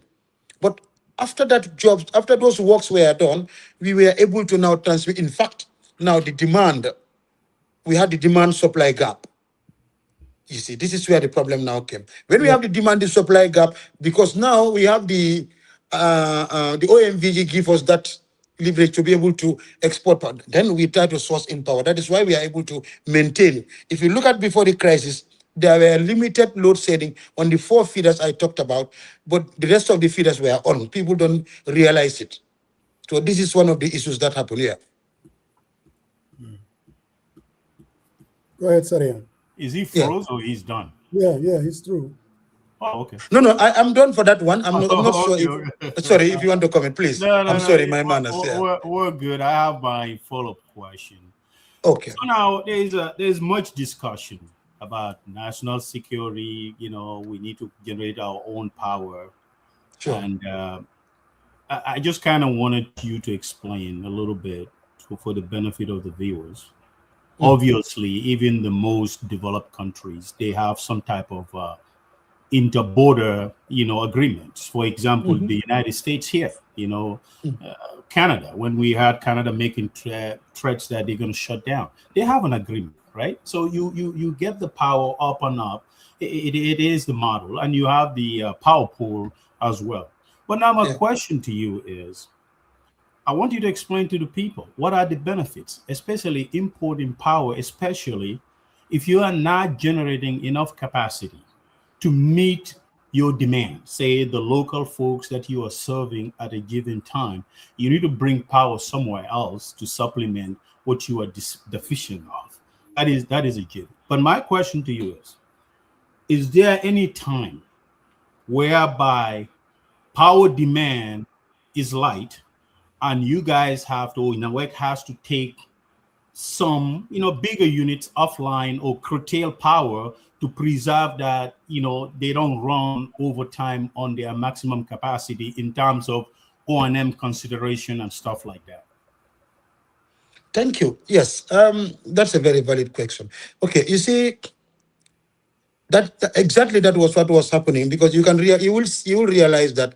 You see, the reason that we were even on maintenance from November, January coming down before the crisis, and people didn't realize that NAWEC is on the maintenance, is because we are buying power from away. But coming back to the energy security or the having our own energy, you see, if you bring Brikama Power Station and Kotu Power Station, all those generators on today, you would have about 51, 52 point something. So let's take it there about 50. To avoid, miscalculate, but that's it. So what I'm saying here is, if you have 50 today, you have a shortfall even for the GBA. Because, look, the GBA 95, because that fluctuates, is from 95, 96, that's the demand. Now, if you only have 50, how do you manage this? You don't. And this was what was happening. Now, but people were not realizing this due to the fact that we have this agreement or this contractual agreement that we are buying outside. You see, running our own engines on thermal, hadn't been the 95 megawatt today is being produced by Kotu and Brikama. Mr. Maram, NAWEC would have stopped. Or the government will be one buying gas, the heavy fuel, because we would have not make it with the current tariff at its highest. Because if you look at Gambia's tariff, it's the highest within the sub-region. I believe we are the highest the last time I checked. So, and with that, because the cost, you see, what other countries have, we don't have it. You see, whatever we need to run NAWEC, everything is coming from outside, except water. The only thing that we don't buy from outside is water. Think of any other thing is coming from outside, and we're using foreign currency to get it. So you see, running those thermal engines also, and then getting it to the local communities, collecting back that money, it becomes a problem. You will not be able to go. At one point, we will have to stop. Like what happened when we were doing the tariff review. It was at one level, add the tariff or stop running, because we could have not do anything. The invoices could not be paid, nothing could not be paid. But you see, when we started this import of power, it gave us that chance to be able, for the first time, or after many years, we realized a margin. At least financially, we are able to pay a lot of debts that were there. You can check the books. I think if you go to the World Bank page, they gave out some, they spoke about something that NAWEC, at least financially, we are standing, our books have been, they are better, rather than thinking like what was happening before. But yes, as I'm talking to you today, Gambia don't have the enough capacity to supply its citizens. What we have is not enough. So the best we can do is to get it outside, which is easier, cheaper, and then we can sell it at a very, and then, you see, even during the crisis, when the worst of the crisis, when that was 2 days before Tobaski, our contractual agreement with Senelec, the energy sector, perhaps you know that you do nominations, you can check. You call it nominations. So our nominational contract with Senelec did not stop. That's 20 megawatt. That was always happening. You understand? But that's not enough, because what we do is, at NAWEC, okay, fine, the contractor is 20 megawatt. Okay, but we still see there is enough power that we can source. You go ahead, you can source 40, 50, 60, 70 megawatts. Whilst you are also reserving that cost of money you are using to buy fuel, you reserve it. But we saw this thing coming. What I tell people is, we saw the crisis coming, Mr. Marong. That is, if you go back to the press release, we did a press conference on the 8th of April to say, the state of, if this problem continues, we might plunge into problem. Because most of our power, 60% of our power supply is coming from outside. So if that outside have a problem, then we have a problem. And I don't think we can shy away from that one. Yeah. But notwithstanding, NAWEC have already been working on plans to have an energy security. That is why that solar park project is here, and we are guided. We are guided and supported by the World Bank on that project. But before then, honestly, we have to buy from outside, or else we don't supply. Mr. My coach is laughing. No, I'm laughing because Marty is saying that the room is dark, whether you don't have... You don't have power. Oh. He said what? No, your room is dark. Yeah. Tell Marty, yes. You see, tell Marty, I am under those feeders that this on the Lord said, so I am Lord said it. People think that I used to have power. Thank you very much. So Marty is watching me, coach, huh? Yeah. Yeah, the good thing is he's trolling you. That's what he's doing. No, don't mind him, because the problem we have, my wife said I'm more handsome than Marty, so this is the problem. And I am. Definitely I'm handsome than Marty. You can tell, look at me. You cannot compare with me with Marty. Oh, Marty is my The guy. only person that matters is the wife. As long as you said it, that's all that matters. No, don't mind Marty. Yeah, but anyway, yes, definitely I am Lord said it as I'm talking to you. Yeah, but you said something that I don't think any serious government or country would have serious problem with. That we do not have capacity. That is. And for us to supply our country of electricity, we have to rely on outsiders. To me, NAWEC, I know you talked about this plan that you guys have and all that stuff. This issue started when Musa Jeng was sitting his GCE A levels, 1977. And it's been lingering. This government has been in power for 10 years. NAWEC has gotten more support under Adama Barrow than they have ever gotten anywhere, under any government, whether it was Sadauda Jawara or it was Yaya Jammeh. So what are the serious practical steps being taken by your NAWEC to make sure that for security reasons, for the sovereignty of our country, that at least the overwhelming majority, because listening to you, I'm sitting here and thinking, if Senegal gets mad at us tomorrow, we're in big trouble. If Guinea gets mad at us tomorrow, we're in big trouble. So we cannot even provide electricity for our people. What do you think, given that you've been in this business for a very long time, that needs to happen to make sure that this security threat, because that's what I see it too, is mitigated? Thank you. You see, Coach, I'm very much happy. And as I said, this is the country, this is the Gambia, this is us. You see, the fact is the fact. You don't have to, I don't need to sit here to polish it. Because if I polish it, somebody like Maddie is out there waiting for me. But what I'm saying, on jokes aside, what I'm saying is, you see, that is why I said, as of now, we knew that threat or that security. But also, I want to also bring you back to one thing. You see, remember, I will take you back a little. I think I listened to. I'm a keen follower of your program. I said I stop a lot of things just to listen to you. Well, that's the Gambia. In one of your programs, where during Macky Sall's time, people were thinking, or many people think, yes, after Macky Sall is an agreement between Macky and Adama Barrow. Okay, President Macky Sall and President Adama Barrow. My tongue. But what I'm saying is the contract is beyond that. And the OMVG here, remember, the OMVG is a setup, and a well-structured setup. Today, that High Commissioner of OMVG is a Gambian. Senelec and NAWEC, we have one of the best. In fact, as we speak today, the two MDs relationship is beyond. But what I'm saying, even if the President Jomai and Adam Barrow have a push and pull that have nothing to do with the contract, if that happens, it have a lot of backlash on the contract. We all know how contracts work.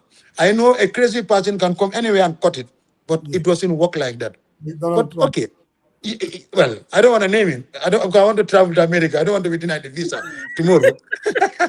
But on a serious note, no, I don't think that is what, Coach. Yes, that is why the government of the Gambia, through its line ministry to NAWEC, we've been pushed, and we are pushing to make sure that that energy security is achieved.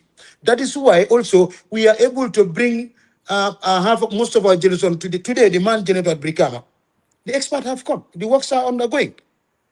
The ONM also, thanks to the ONM also, we are able to bring the 10.5 megawatt. Imagine in this country, if you talk of 10.5 megawatt, that's a plus. In fact, when we brought in the 10.5, things started to get better. That was around the coming from the 13, 14. On Monday, it was good. Tuesday, it was Wednesday, we went down, technically. And we started to pick again until where we are today. That's why MD could sit here today and say, all my feeders are on, except the 4 feeders that are on load setting. So, but going back to that, from 73, from 80, from 90s, a lot of things have happened. Coach, we have sit here in this country at one point in time, we were escorting engines from Banyul GPA drumming, taking them to our power stations. Was that not true? Right and then they were all engines. We all know about them. Yes. What did they do to NAWEC? We were subjected to our funds were tied to those things. I don't want to go in back to, I don't talk about governance issues because that's not my area. But this is what had happened here. Yes, we have got investment. And for the first time, such a serious investment is done in the sector. But what I want you and me and all Gambians to understand, this investment today is not going to be realized today from the generation capacity.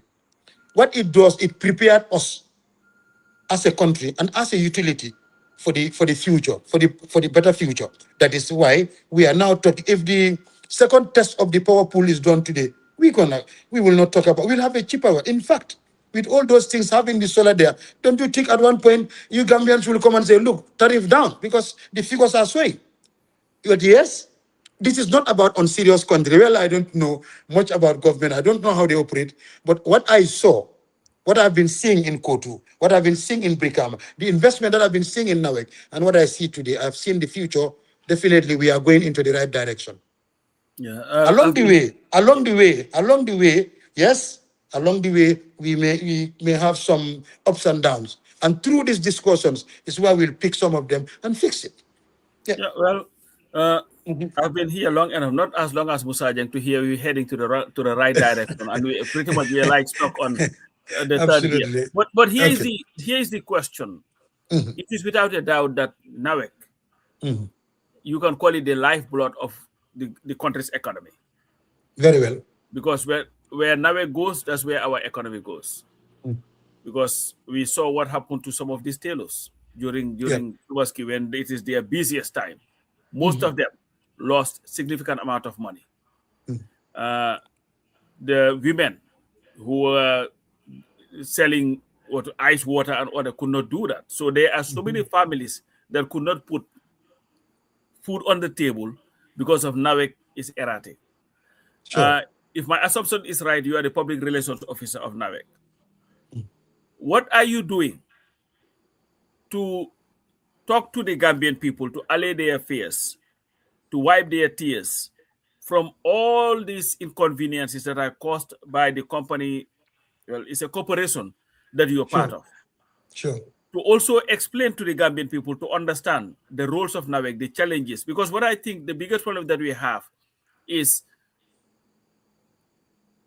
the government oversells NAWEC and its capacity. And I also believe that hearing you speak, because I think you are a little bit more frank in calling it what it is. Even this expansion that they're having, this rural electrification, was not done strategically. Because I think anybody else who is strategic would have matched that with upgrading the capacity to be able to meet the demand that we have. But even for us to be able to meet that demand, we have to rely on external forces to help us meet that.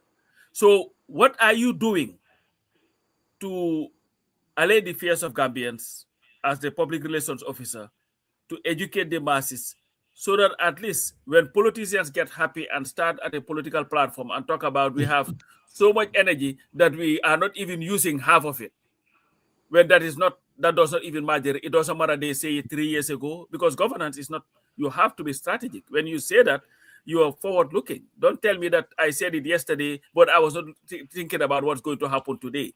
That is incompetence. So again, to come back to digress, what are you doing? This is my last question. Anyway, what are you doing to, in your job, your difficult role as public relations officer, to allay the fears of Gambians, to educate them on the roles that NAWEC plays and the difficulties that you guys are having? Thank you, mentor. Thank you, coach. I don't know which name would be the most suitable here, but Coach, yes. coach. Okay. First of all, coach, when you mentioned the Tobaski period, I become very emotional. I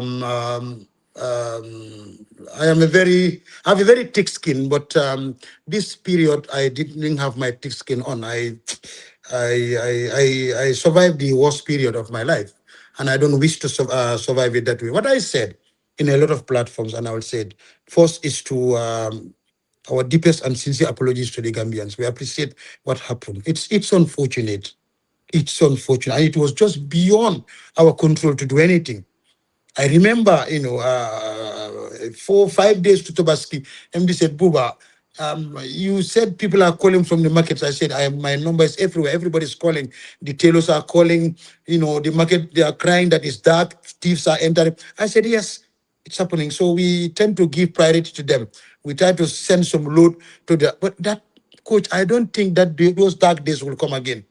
I don't think, maybe I heard about some dark days, maybe then I was scrolling or I was not born. I understand when the half-die where GC got a problem. Somebody was telling me when an engine collapsed, that took the whole city and the surrounding dark.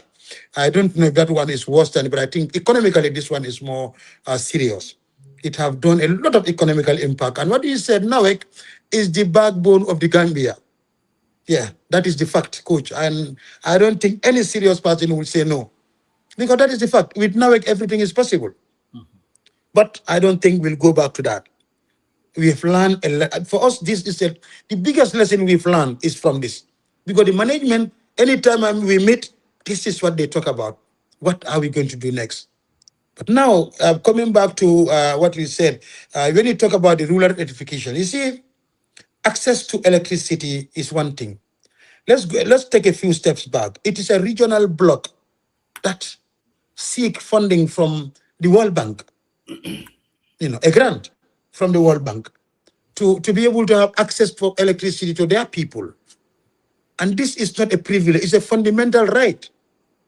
Now, that access has been done.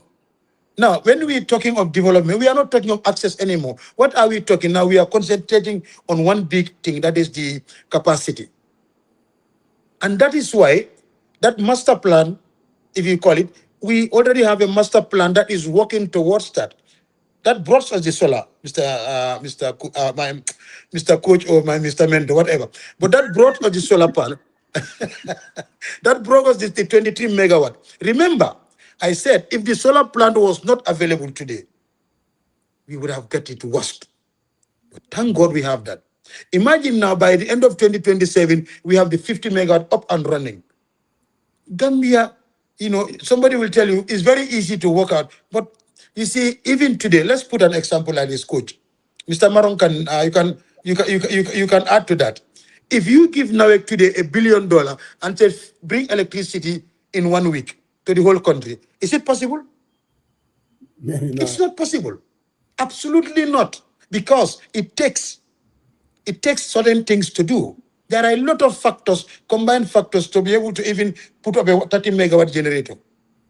If you want to build a 30 megawatt generator plant today, you will start it today and you will finish it 2 years at a time or 1 year at a time. Maybe the Chinese, the fastest to build, they will bring it. But you ask MD one thing here. Are you people thinking of getting IPPs? Yes. That's why he talked about the Chinese. We talked about, you see, IPPs will come, but the IPPs could have not come to this country for the longest because there was nowhere they can transmit. Because what we were having is only 33. But thanks to the T-line today, we can have IPPs stationed in Basse. IPP can go and stay in Gunjur and anywhere. They have easy access to pump into the system. Before, this was not possible. So those fundings, this is what it does for us. And then if you look at the fundings, I'm telling you, and I'm taking you back to this, I can share this document to you. It was not meant for generation. The component for generation or capacity is very limited. The 90% of that is for these jobs that were done and the ones ongoing. And also it have the water sector. A big chunk also for the water sector. If you look at today, as we speak, this minute, the demand of water, the demand is more than the supply. But there are plans to meet up that gap. So, in fact, you see, for the first time, we're going to build our own state-of-the-art laboratory. When we wanted to do some works in Bansang Di Water, I remember in 2018, 2020, you know, water samples were taken here to Germany to go and test. So you can see, as a country, no laboratory. You know, but for the first time, NAWEC is going to have one. And it's going to be the state, it's not going to be the state of it, it's going to be the brown U that is going to be like any other lab in the world. So all these are works that are ongoing. You see, I agree with you 100% that energy security is no compromise. And we should not compromise this as a country.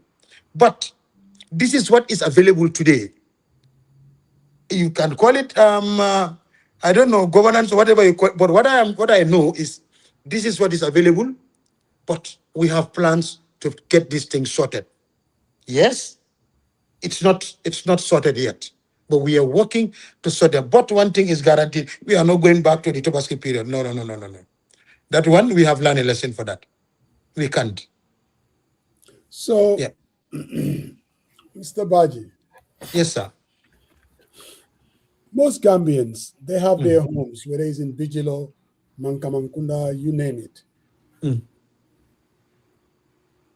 For water, if you don't have a borehole, the chances are you're not going to take a shower. I mean, it's just, most Gambians will tell you, okay, you can go get your water meter from NAWEC, but that's just it, a meter. In terms of water supply, if you don't have a borehole, you got a problem. Are we ever going to get out of it? Is that a structural problem?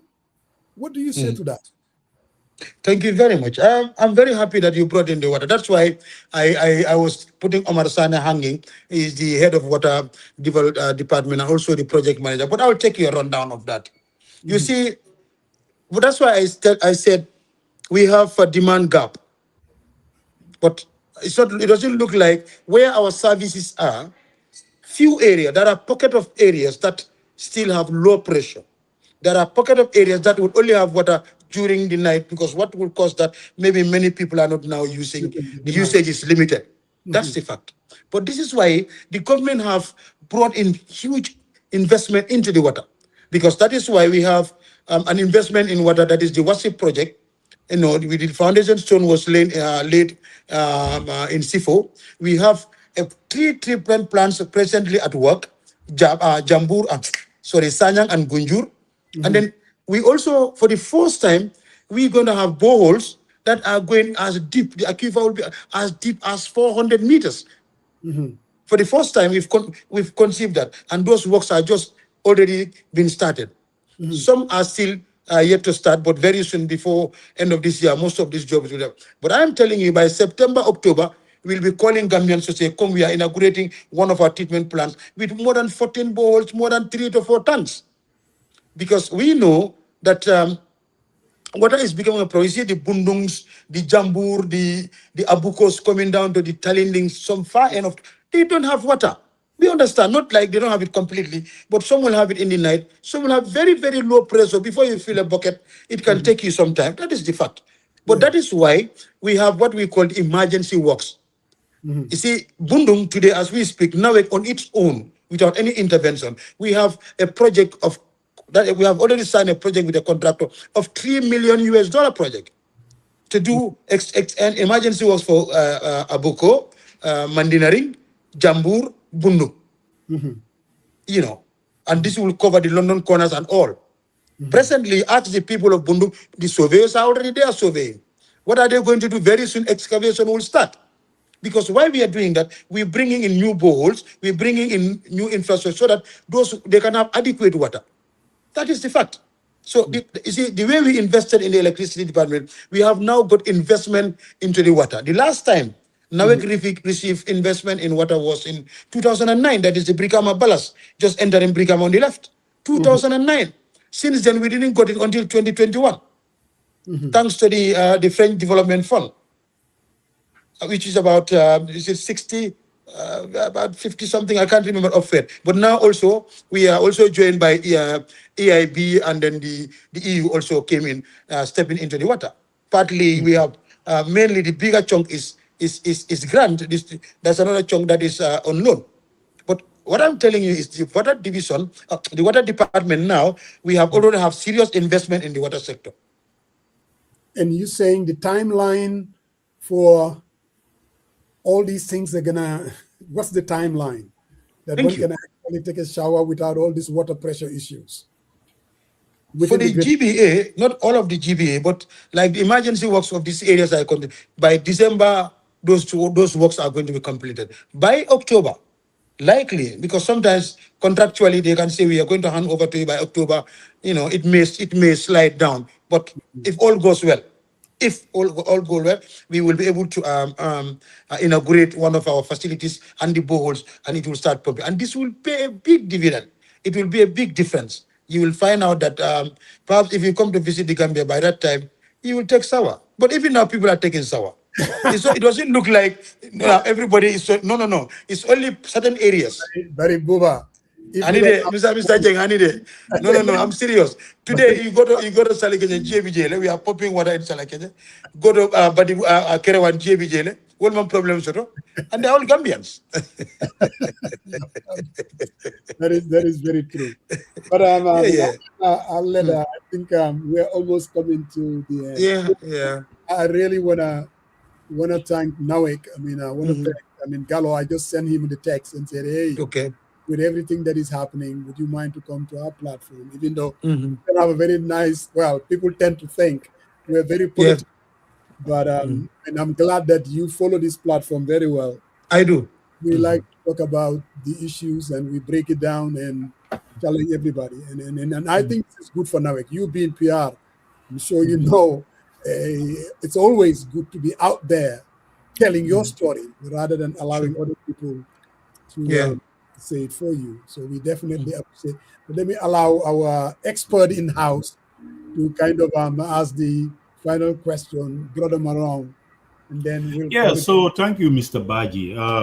My question to you is, in terms of NAWEC, I know Mr. Saidy talked about the governance structure that's going to be unpacked in the future between generation, transmission, and distribution and water, which I think it's a fantastic idea, But my question to you is, in terms of water generation, you talk about boreholes, and obviously those will rely on energy supply, right? Electricity. I think my question to you is there a thinking, because you talk about treatment plan, right? So is there a thinking whereby in the future there is going to be water production from natural resources, meaning lakes, rivers, and bringing them on and doing a treatment rather than, depending on boreholes. Because obviously, if we cannot meet our peak demands, I think it becomes a problem, a chronic problem if we had to run, the boreholes and supplying our customers concurrently. So, but if you could explain what is the plan there? I mean, in terms of long term. Thank you. Thank you very much, Mr. Marong. I think this is a very good one. Yes. There are plans. In fact, already we have signed a contract trying to tap from natural resources to divert and change that one. Bansan works are already on the way. And then, if you remember Bansang, those areas, they call it Jidima, huh? Jidima, without water without salt.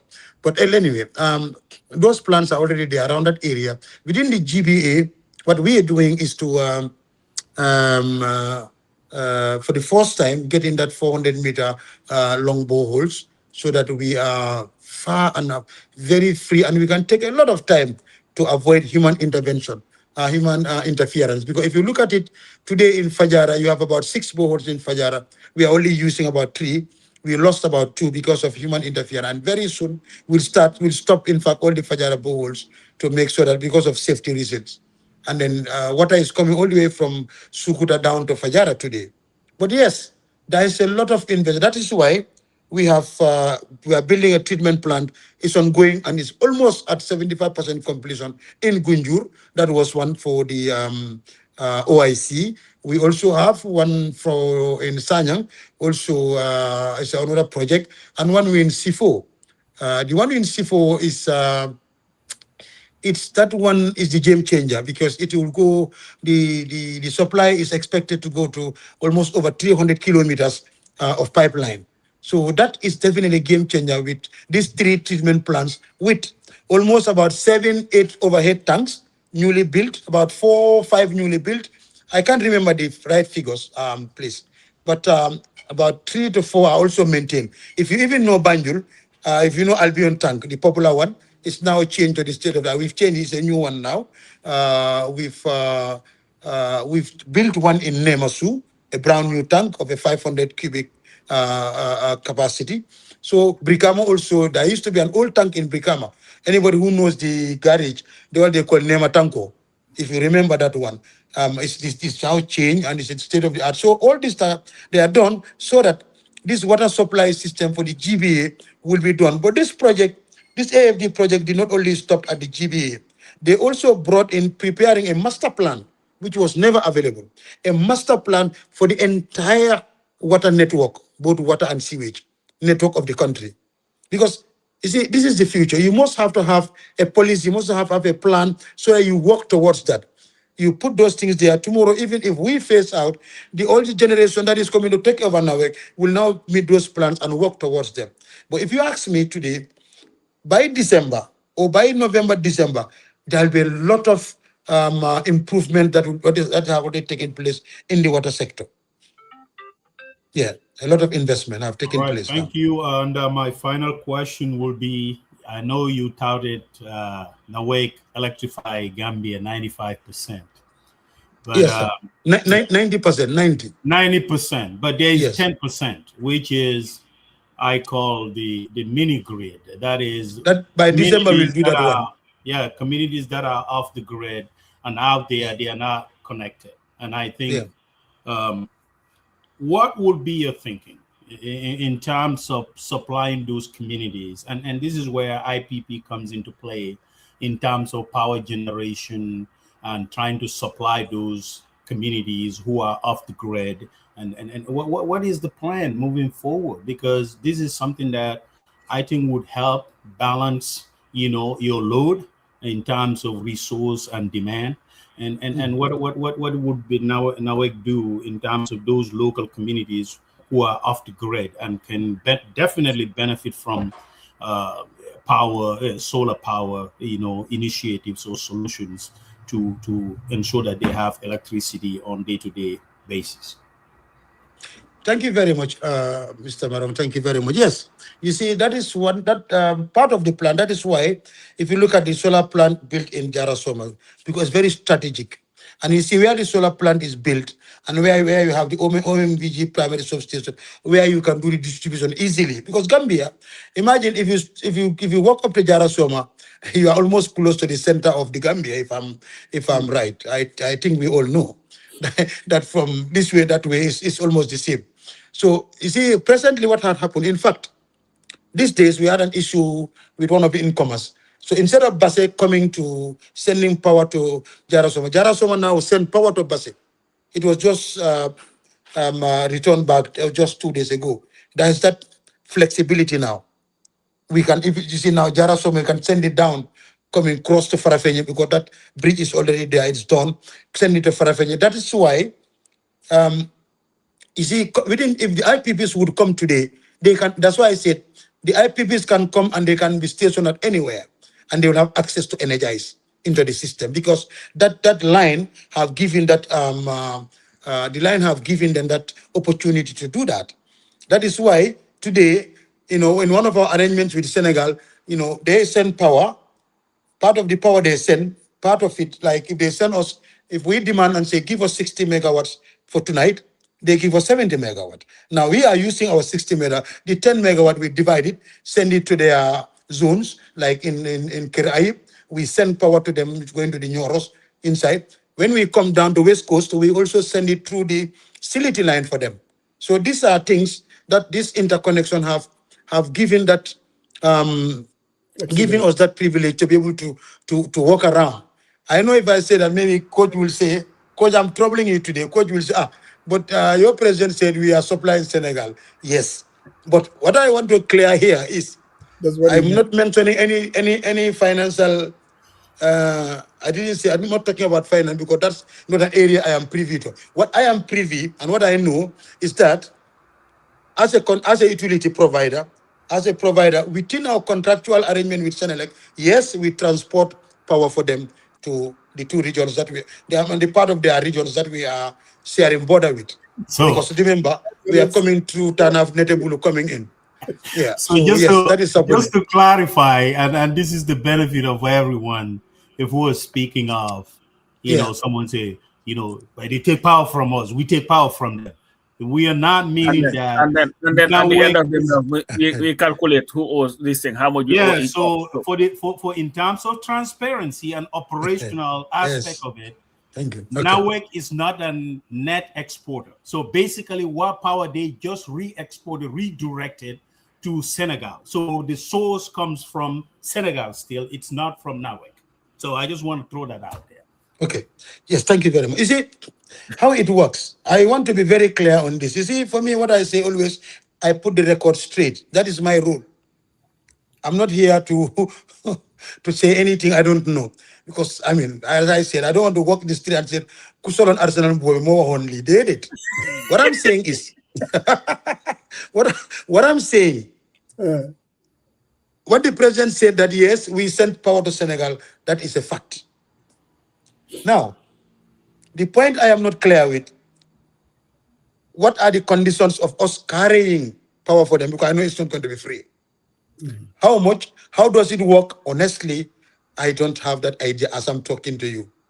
It could be there, because it's not that being a PRO, I know everything. I only talk about issues that they inform, or I know, and or see the recommendations, then I can talk. But in a nutshell, I know where are the bigger questions. Everybody's talking about it. Because someone will say, okay, you are giving power to Senegal when we are still less. No, it doesn't work like that. We have an interconnection. You see, today, people of Brikam and people of Silit can even call each other and tell you. You see, sometimes, most of the time, when power goes off in West Coast region, it goes off in Silit, because that's how it's connected. Unless if you close, they take their source from Bignona coming. Yeah. It's easier for them to take it from here. So that is why I'm saying, when it comes, we are not only buying and carrying the stuff. No. We also transport it for them. And I know it's not a free market where we can only carry for them and sending power to them. There must be some finances, but I don't know how that finances have been calculated, how that thing is working.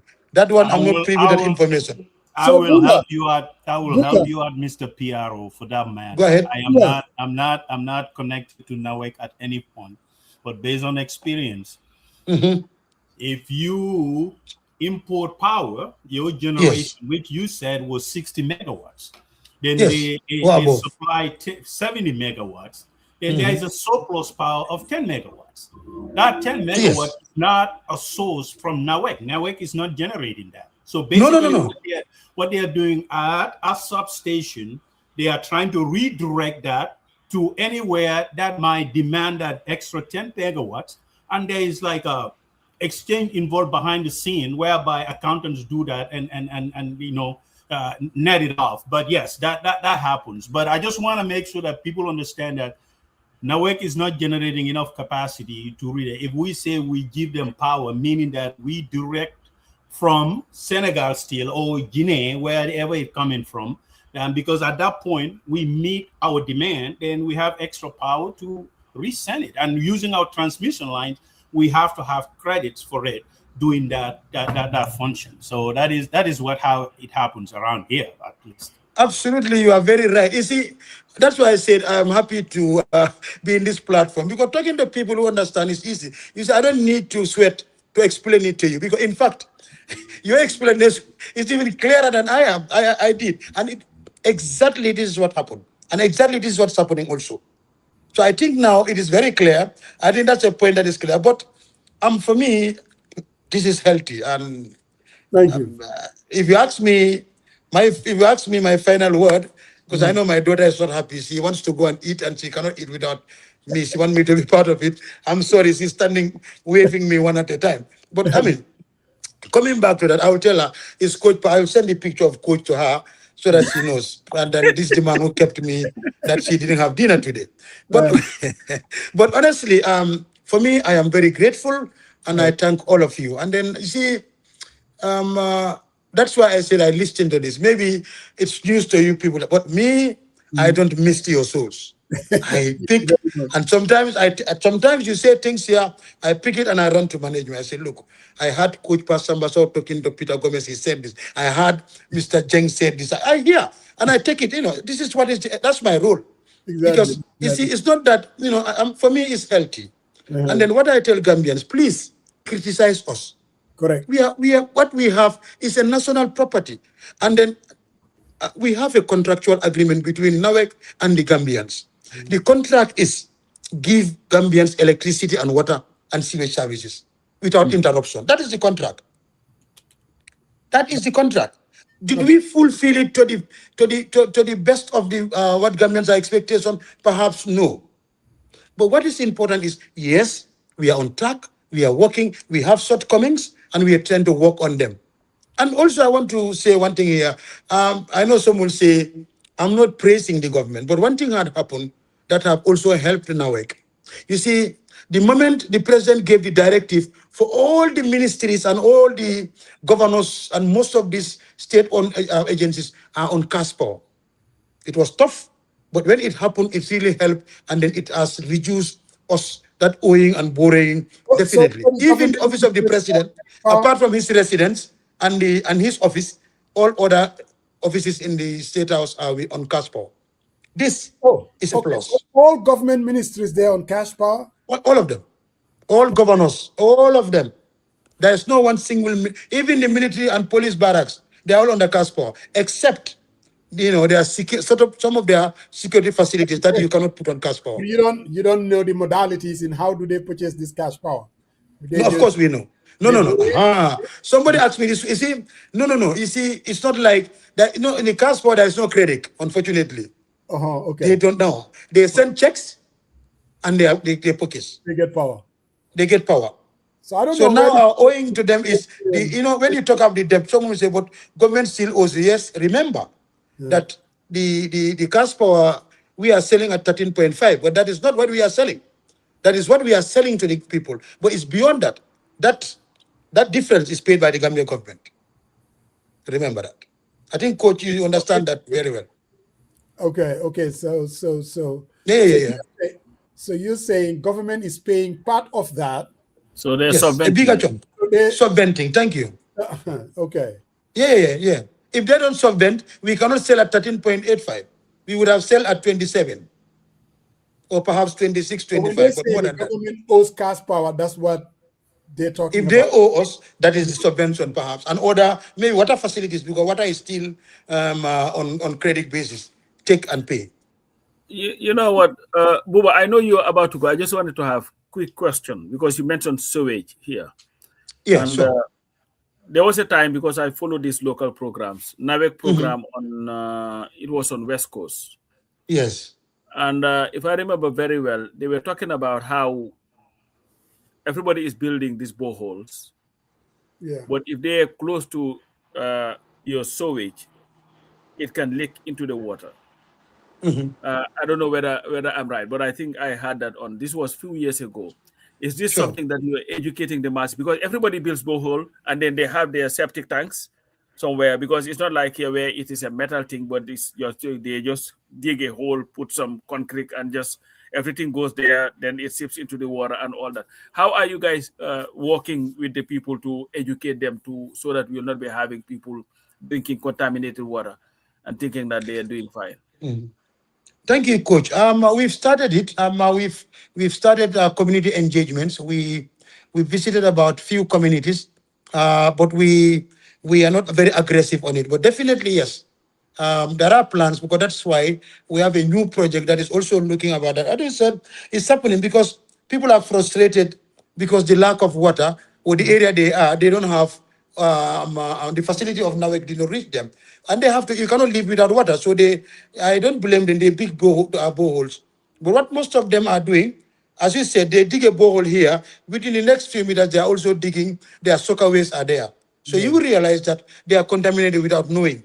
But most of them that reach out to us, we always send a team there, because we have a team called the chlorine team that is responsible for water contamination. We send them and they go and help them. Some of them, we even take our chlorine material and help them out. Some will even advise them, look, this water, use it for washing a basin, but don't drink it. But as I said, I didn't think, I think there's a policy being developed. Perhaps at the end of this separation, the water and electricity will be very soon here. So I'm sure under the Ministry of Water Resources, water will fall under the Ministry of Water Resources. Some of these things are things that they are working on. But the policy of that is not yet. I didn't come across it. And if it is there, I would have seen it. But perhaps I stand to be corrected. But I didn't lay my eyes or mind on it. But yes, when we go to radios or areas, we do talk about them. And some will still call to, there are some people that are very conscious. They will call NAWEC, or they will call, Mr. Baji, don't you dimbale and we'll check. Our team will go send it to the Abuko lab, the only lab available now for now, and they will say, no, it's not drinkable, it's beyond what, because for us, we are doing that. If you look at Bundum Bowl, we lose it. We couldn't get water from there due to that. That's why I said the Fajara, just at the traffic light, we are not using that bowl because of human interaction. We're running away because we cannot use that bowl for anything. So we left it there. You can use it for road construct. But yes, we are talking to people about it, Coach. And then we'll continue to do that. Yeah. Do people Thank need you very any licensing Thank you. or to build a borehole? Or if you just want to build one, you just build it? You don't need any? No, they should. Because what happened is this is not under the purview of NAWEC. Part of NAWEC's mandate, this is not there for now. Right. That's the problem. No. This is under the Ministry of Water Resources. And before, we were not under the Ministry of Water Resources. But we do work because there are projects that combine us together. But with the new dispensation coming in between the seven, I think all these things, the policy document will be. But for now, no, I don't think there's no license to say you cannot build a boy, you can build. Well, maybe the ministry would have been in a better position to explain. But I don't think NAWEC. But Mr. Buba, thank you very much. I think you brought a lot to the table. I mean, we invited Mr. Saidy, and there's a reason why he contacted you and said, my lieutenant needs to come, the PR guy. And you've done a hell of a job. Thank you very much. Yeah. And I'm very happy that I'm being congratulated for winning a cup. Coach himself say, Uncle Peter Gomez will hear this. And then I can point to the Arsenal thing. Coach, I am a happy man. So were you at the president's party, the Arsenal, were you invited? This is where I am angry because I can't believe myself that I am not invited. Because I am Arsenal.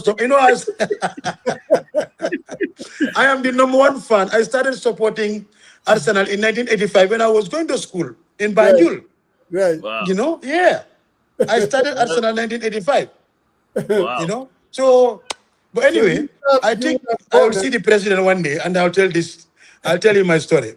We'll definitely bring you back, But Mr. Maggie. yeah, Peter has nothing to say. He supports the loser pool. Every day he's Yeah, complaining yeah, about he's the Liverpool. Yeah, done. you know, He's happy Liverpool and and entire Woman day United is are the same.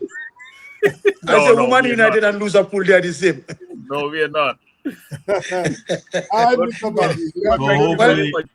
no, Thank you. hopefully I you am will. humble. I am humble. All right.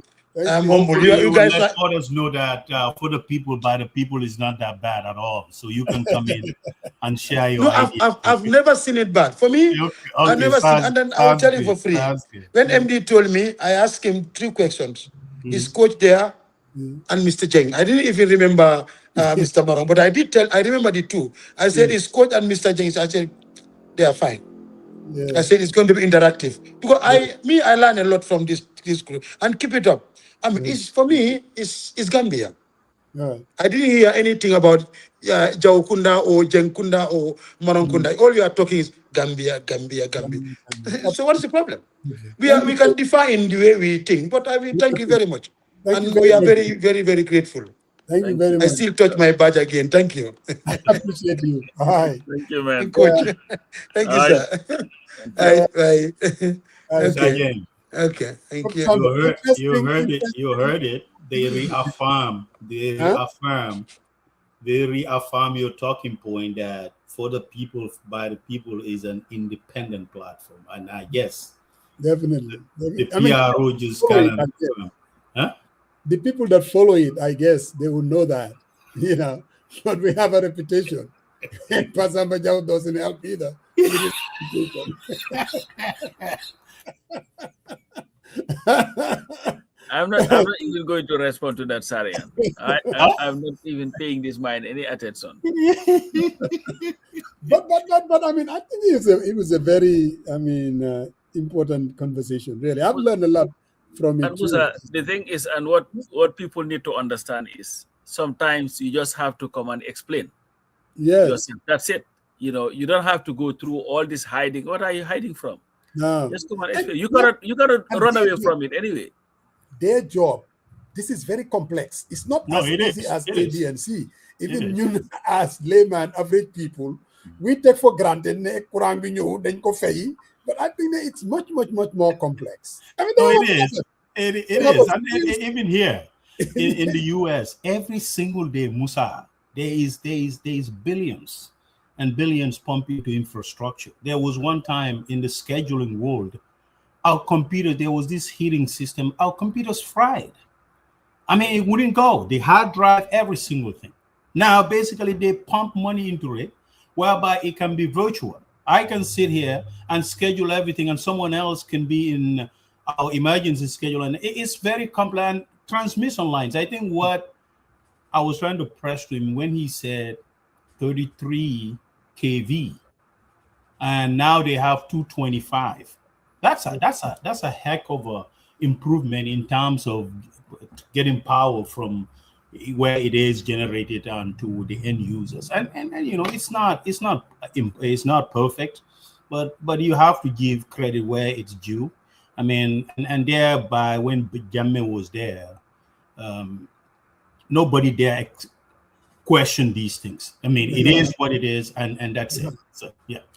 And look, the fact is, it's a 50-year problem. I mean, going all the way to the 70s, and it's still not solved. That's what frustrates the hell out of people. And absolutely, there's no doubt. There is definitely financial mismanagement.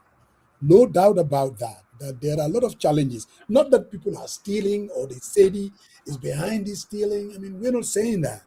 But if you read some of the people that are very close to NAWEC, I mean, what they are telling you is like, look, there are definitely some real issues. If you're, let's say, buying it from Senegal, there's a reason why the currency, I mean, the forex, CFAB, it is so difficult to get, and now it contributes a lot because of that, because they're buying something and they need CFA to pay Senelec, or they need forex to be able to pay these things. So again, this is where local generation, if we're generating our own power, that will help. But then you hear what the PR said. most of these things, even if we're locally generating the power, we're buying the oil, we're buying parts, we're doing A, B, and C. It's a challenge. It's a serious challenge. What you need a holistic look at this whole Yeah. issue. Musa, when you have a problem, a 50-year problem, Yeah. sometimes you have to sit and say, okay, what are we going to do? What are we doing wrong? But we are not. Yes. You know what's happening? Tainyapala. You cannot run such an important institution based on Tainyapa. We are reactionary in everything that we do. So I don't think we've had a chance to strategically sit and say, you know what, here is our size of our country.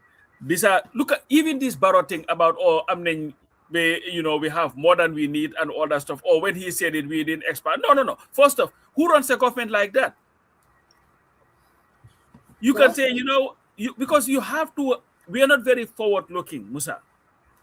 And this is why all we do, we are like ambulance chasers. We are firemen. We are only putting off fire. We never prepare. And this is why any shock that happens in the world, we are affected. Anywhere. Because we don't prepare. Our import cover, if you check it now, is such a small amount. They will tell you the amount and you look at it and say, that's it. Yeah. Because we don't, No, for me, our Mr. Explainer, the leader that is Barrow sometimes, he doesn't explain things very well. He doesn't. I don't really think he understands them very well. He needs to because if you listen to them, the flower orne, there is absolutely no doubt that they have a, what do they call it? The energy path, plan, whatever plan that they have, roadmap. The energy. They have a roadmap, yes. They kept going back to that. So that tells you that there's a strategic plan, a roadmap. Now, what tends to happen, Moi, President out of excitement, he goes out there and he politicizes every issue. And he says things, he was even explaining this. Sometimes they sell to us, sometimes we sell to them, and then we reconcile. At the end of the month, then you see, somebody must have told him. No, here is what happens in the Gambia, Musa. And there is somebody who told us there is no policy anywhere that Gambia does not have. Even even when it comes to like a regional thing, ours are always ready before anybody else. We are very good at writing policies, going to conferences and going to meetings. Implementation, no. Look at when Omar Faye came here and we were talking about the security. Oh, the documents are the documents are all over the place. So after this interview, do you feel like you are being reassured that maybe NAWEC is heading in the right direction?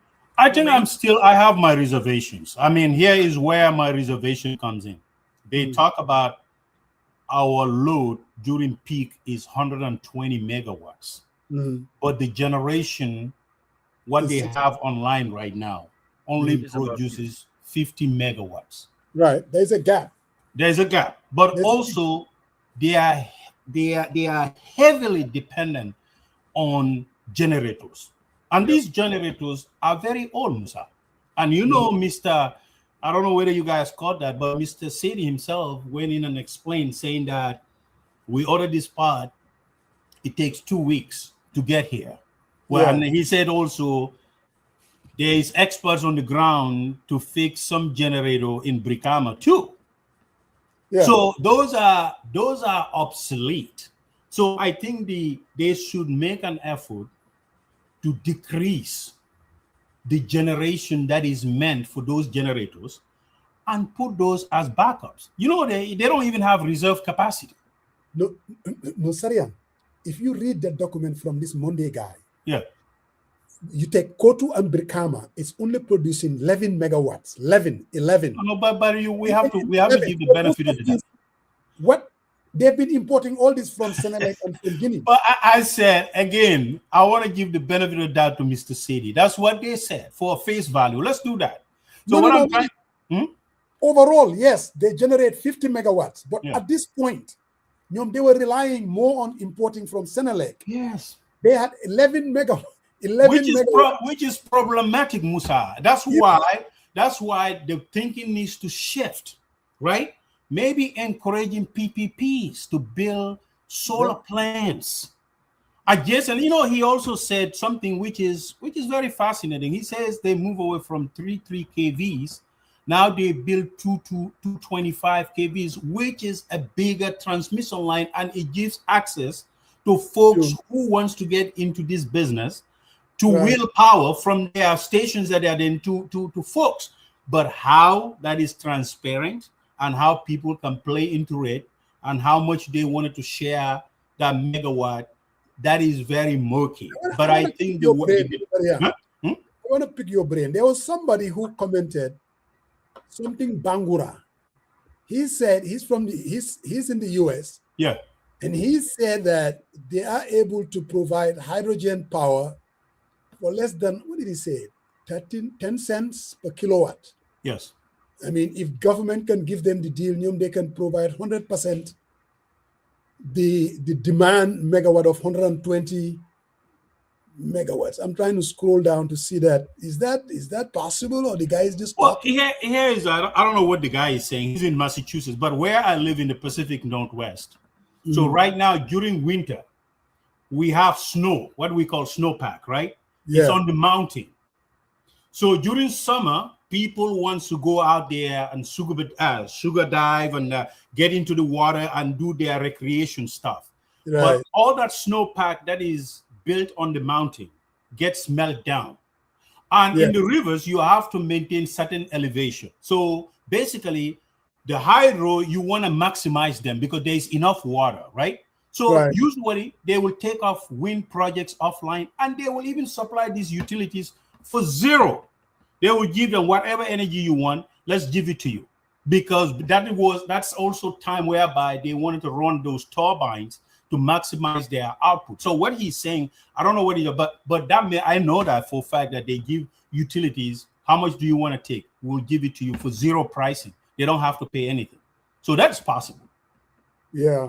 I was kind of trying to see his comment, but we have so many comments that I can't really. Yeah. But I think the problem here is what I didn't hear, and I would love for them to narrow down on that as much as possible, is how do we decrease that 50 megawatts that is generated from the generators from Kotu, Brikama, and I believe in Soma or Bansang or whatever, Basse, to replace that, because 10 megawatts, then you let 40 megawatts be provided by IPPs. That way you save that 10 megawatt just for reserve. A unit goes down, then you turn that generator immediately. Then it will supply that deficient. But those are long time, and I don't know what their plan is, to be honest. All right, guys. I think we will definitely. It was a good interview. I'm glad we had it. We want to thank both. But you are yawning, man. What's going on? Are you hungry or you're asleep? No, I'm not hungry. I'm good. Today it's very unusual that Musa again wants to get off early. So, coach, that's why. And I've been observing. He was yawning the whole entire time, stretching himself.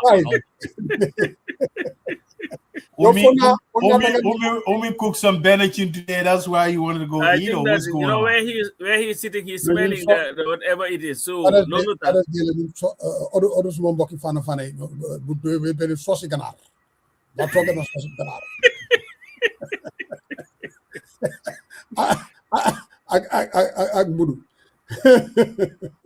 Anyway, it's been a good one, though. But we definitely want to thank Mr. Saidy. I think he helped himself. Of course, I think his heart is in the right place, and I think there's a lot of pressure on him too. No, it is. Now, just going through my research, there was a lot of talk about this O&M that you kept going back to, this operation and maintenance. Yes, that you were able to get a local company. That has created a lot of, and the amount of money that they're spending, and whether do they even have the technical expertise, all of that is out there. But anyway, it is what it is. Sometimes these issues are kind of complicated. But I'm glad finally, coach, we have to give credit where it's due. Finally, Father Moose got someone to come to the platform and talk about it. Coach, because when he was his resume Something tells me. I think he was then part of. There was. I think we had a. Didn't we have a discussion about NAWEC some time ago? Yes, but I think they must not know unless maybe because when he started talking about, unless I heard it from Coffee Time, I don't know his resume. Sarian, ages of age, you start getting confused, by the dates and places. Seriously, you don't remember him at all? No, I remember. To be honest, I don't remember him, man. He came here. Maybe Coffee Time. Maybe you heard him on Coffee Time. It's possible. Yeah. It's very possible. Very possible. It's a senior moment, man. Sorry, I'm not. You missed the platform. You're ready to go up to 7 o'clock, I'm sure. No, I'm not ready to go to 7 o'clock because I need to rest. Sorry, and guy don't ready like a filmmaker. You didn't see the flowers behind this thing. That was Mother's Day, set up by my beautiful wife to wish me a happy Father's Day. Father's Day. Oh wow. Yes. Wow. So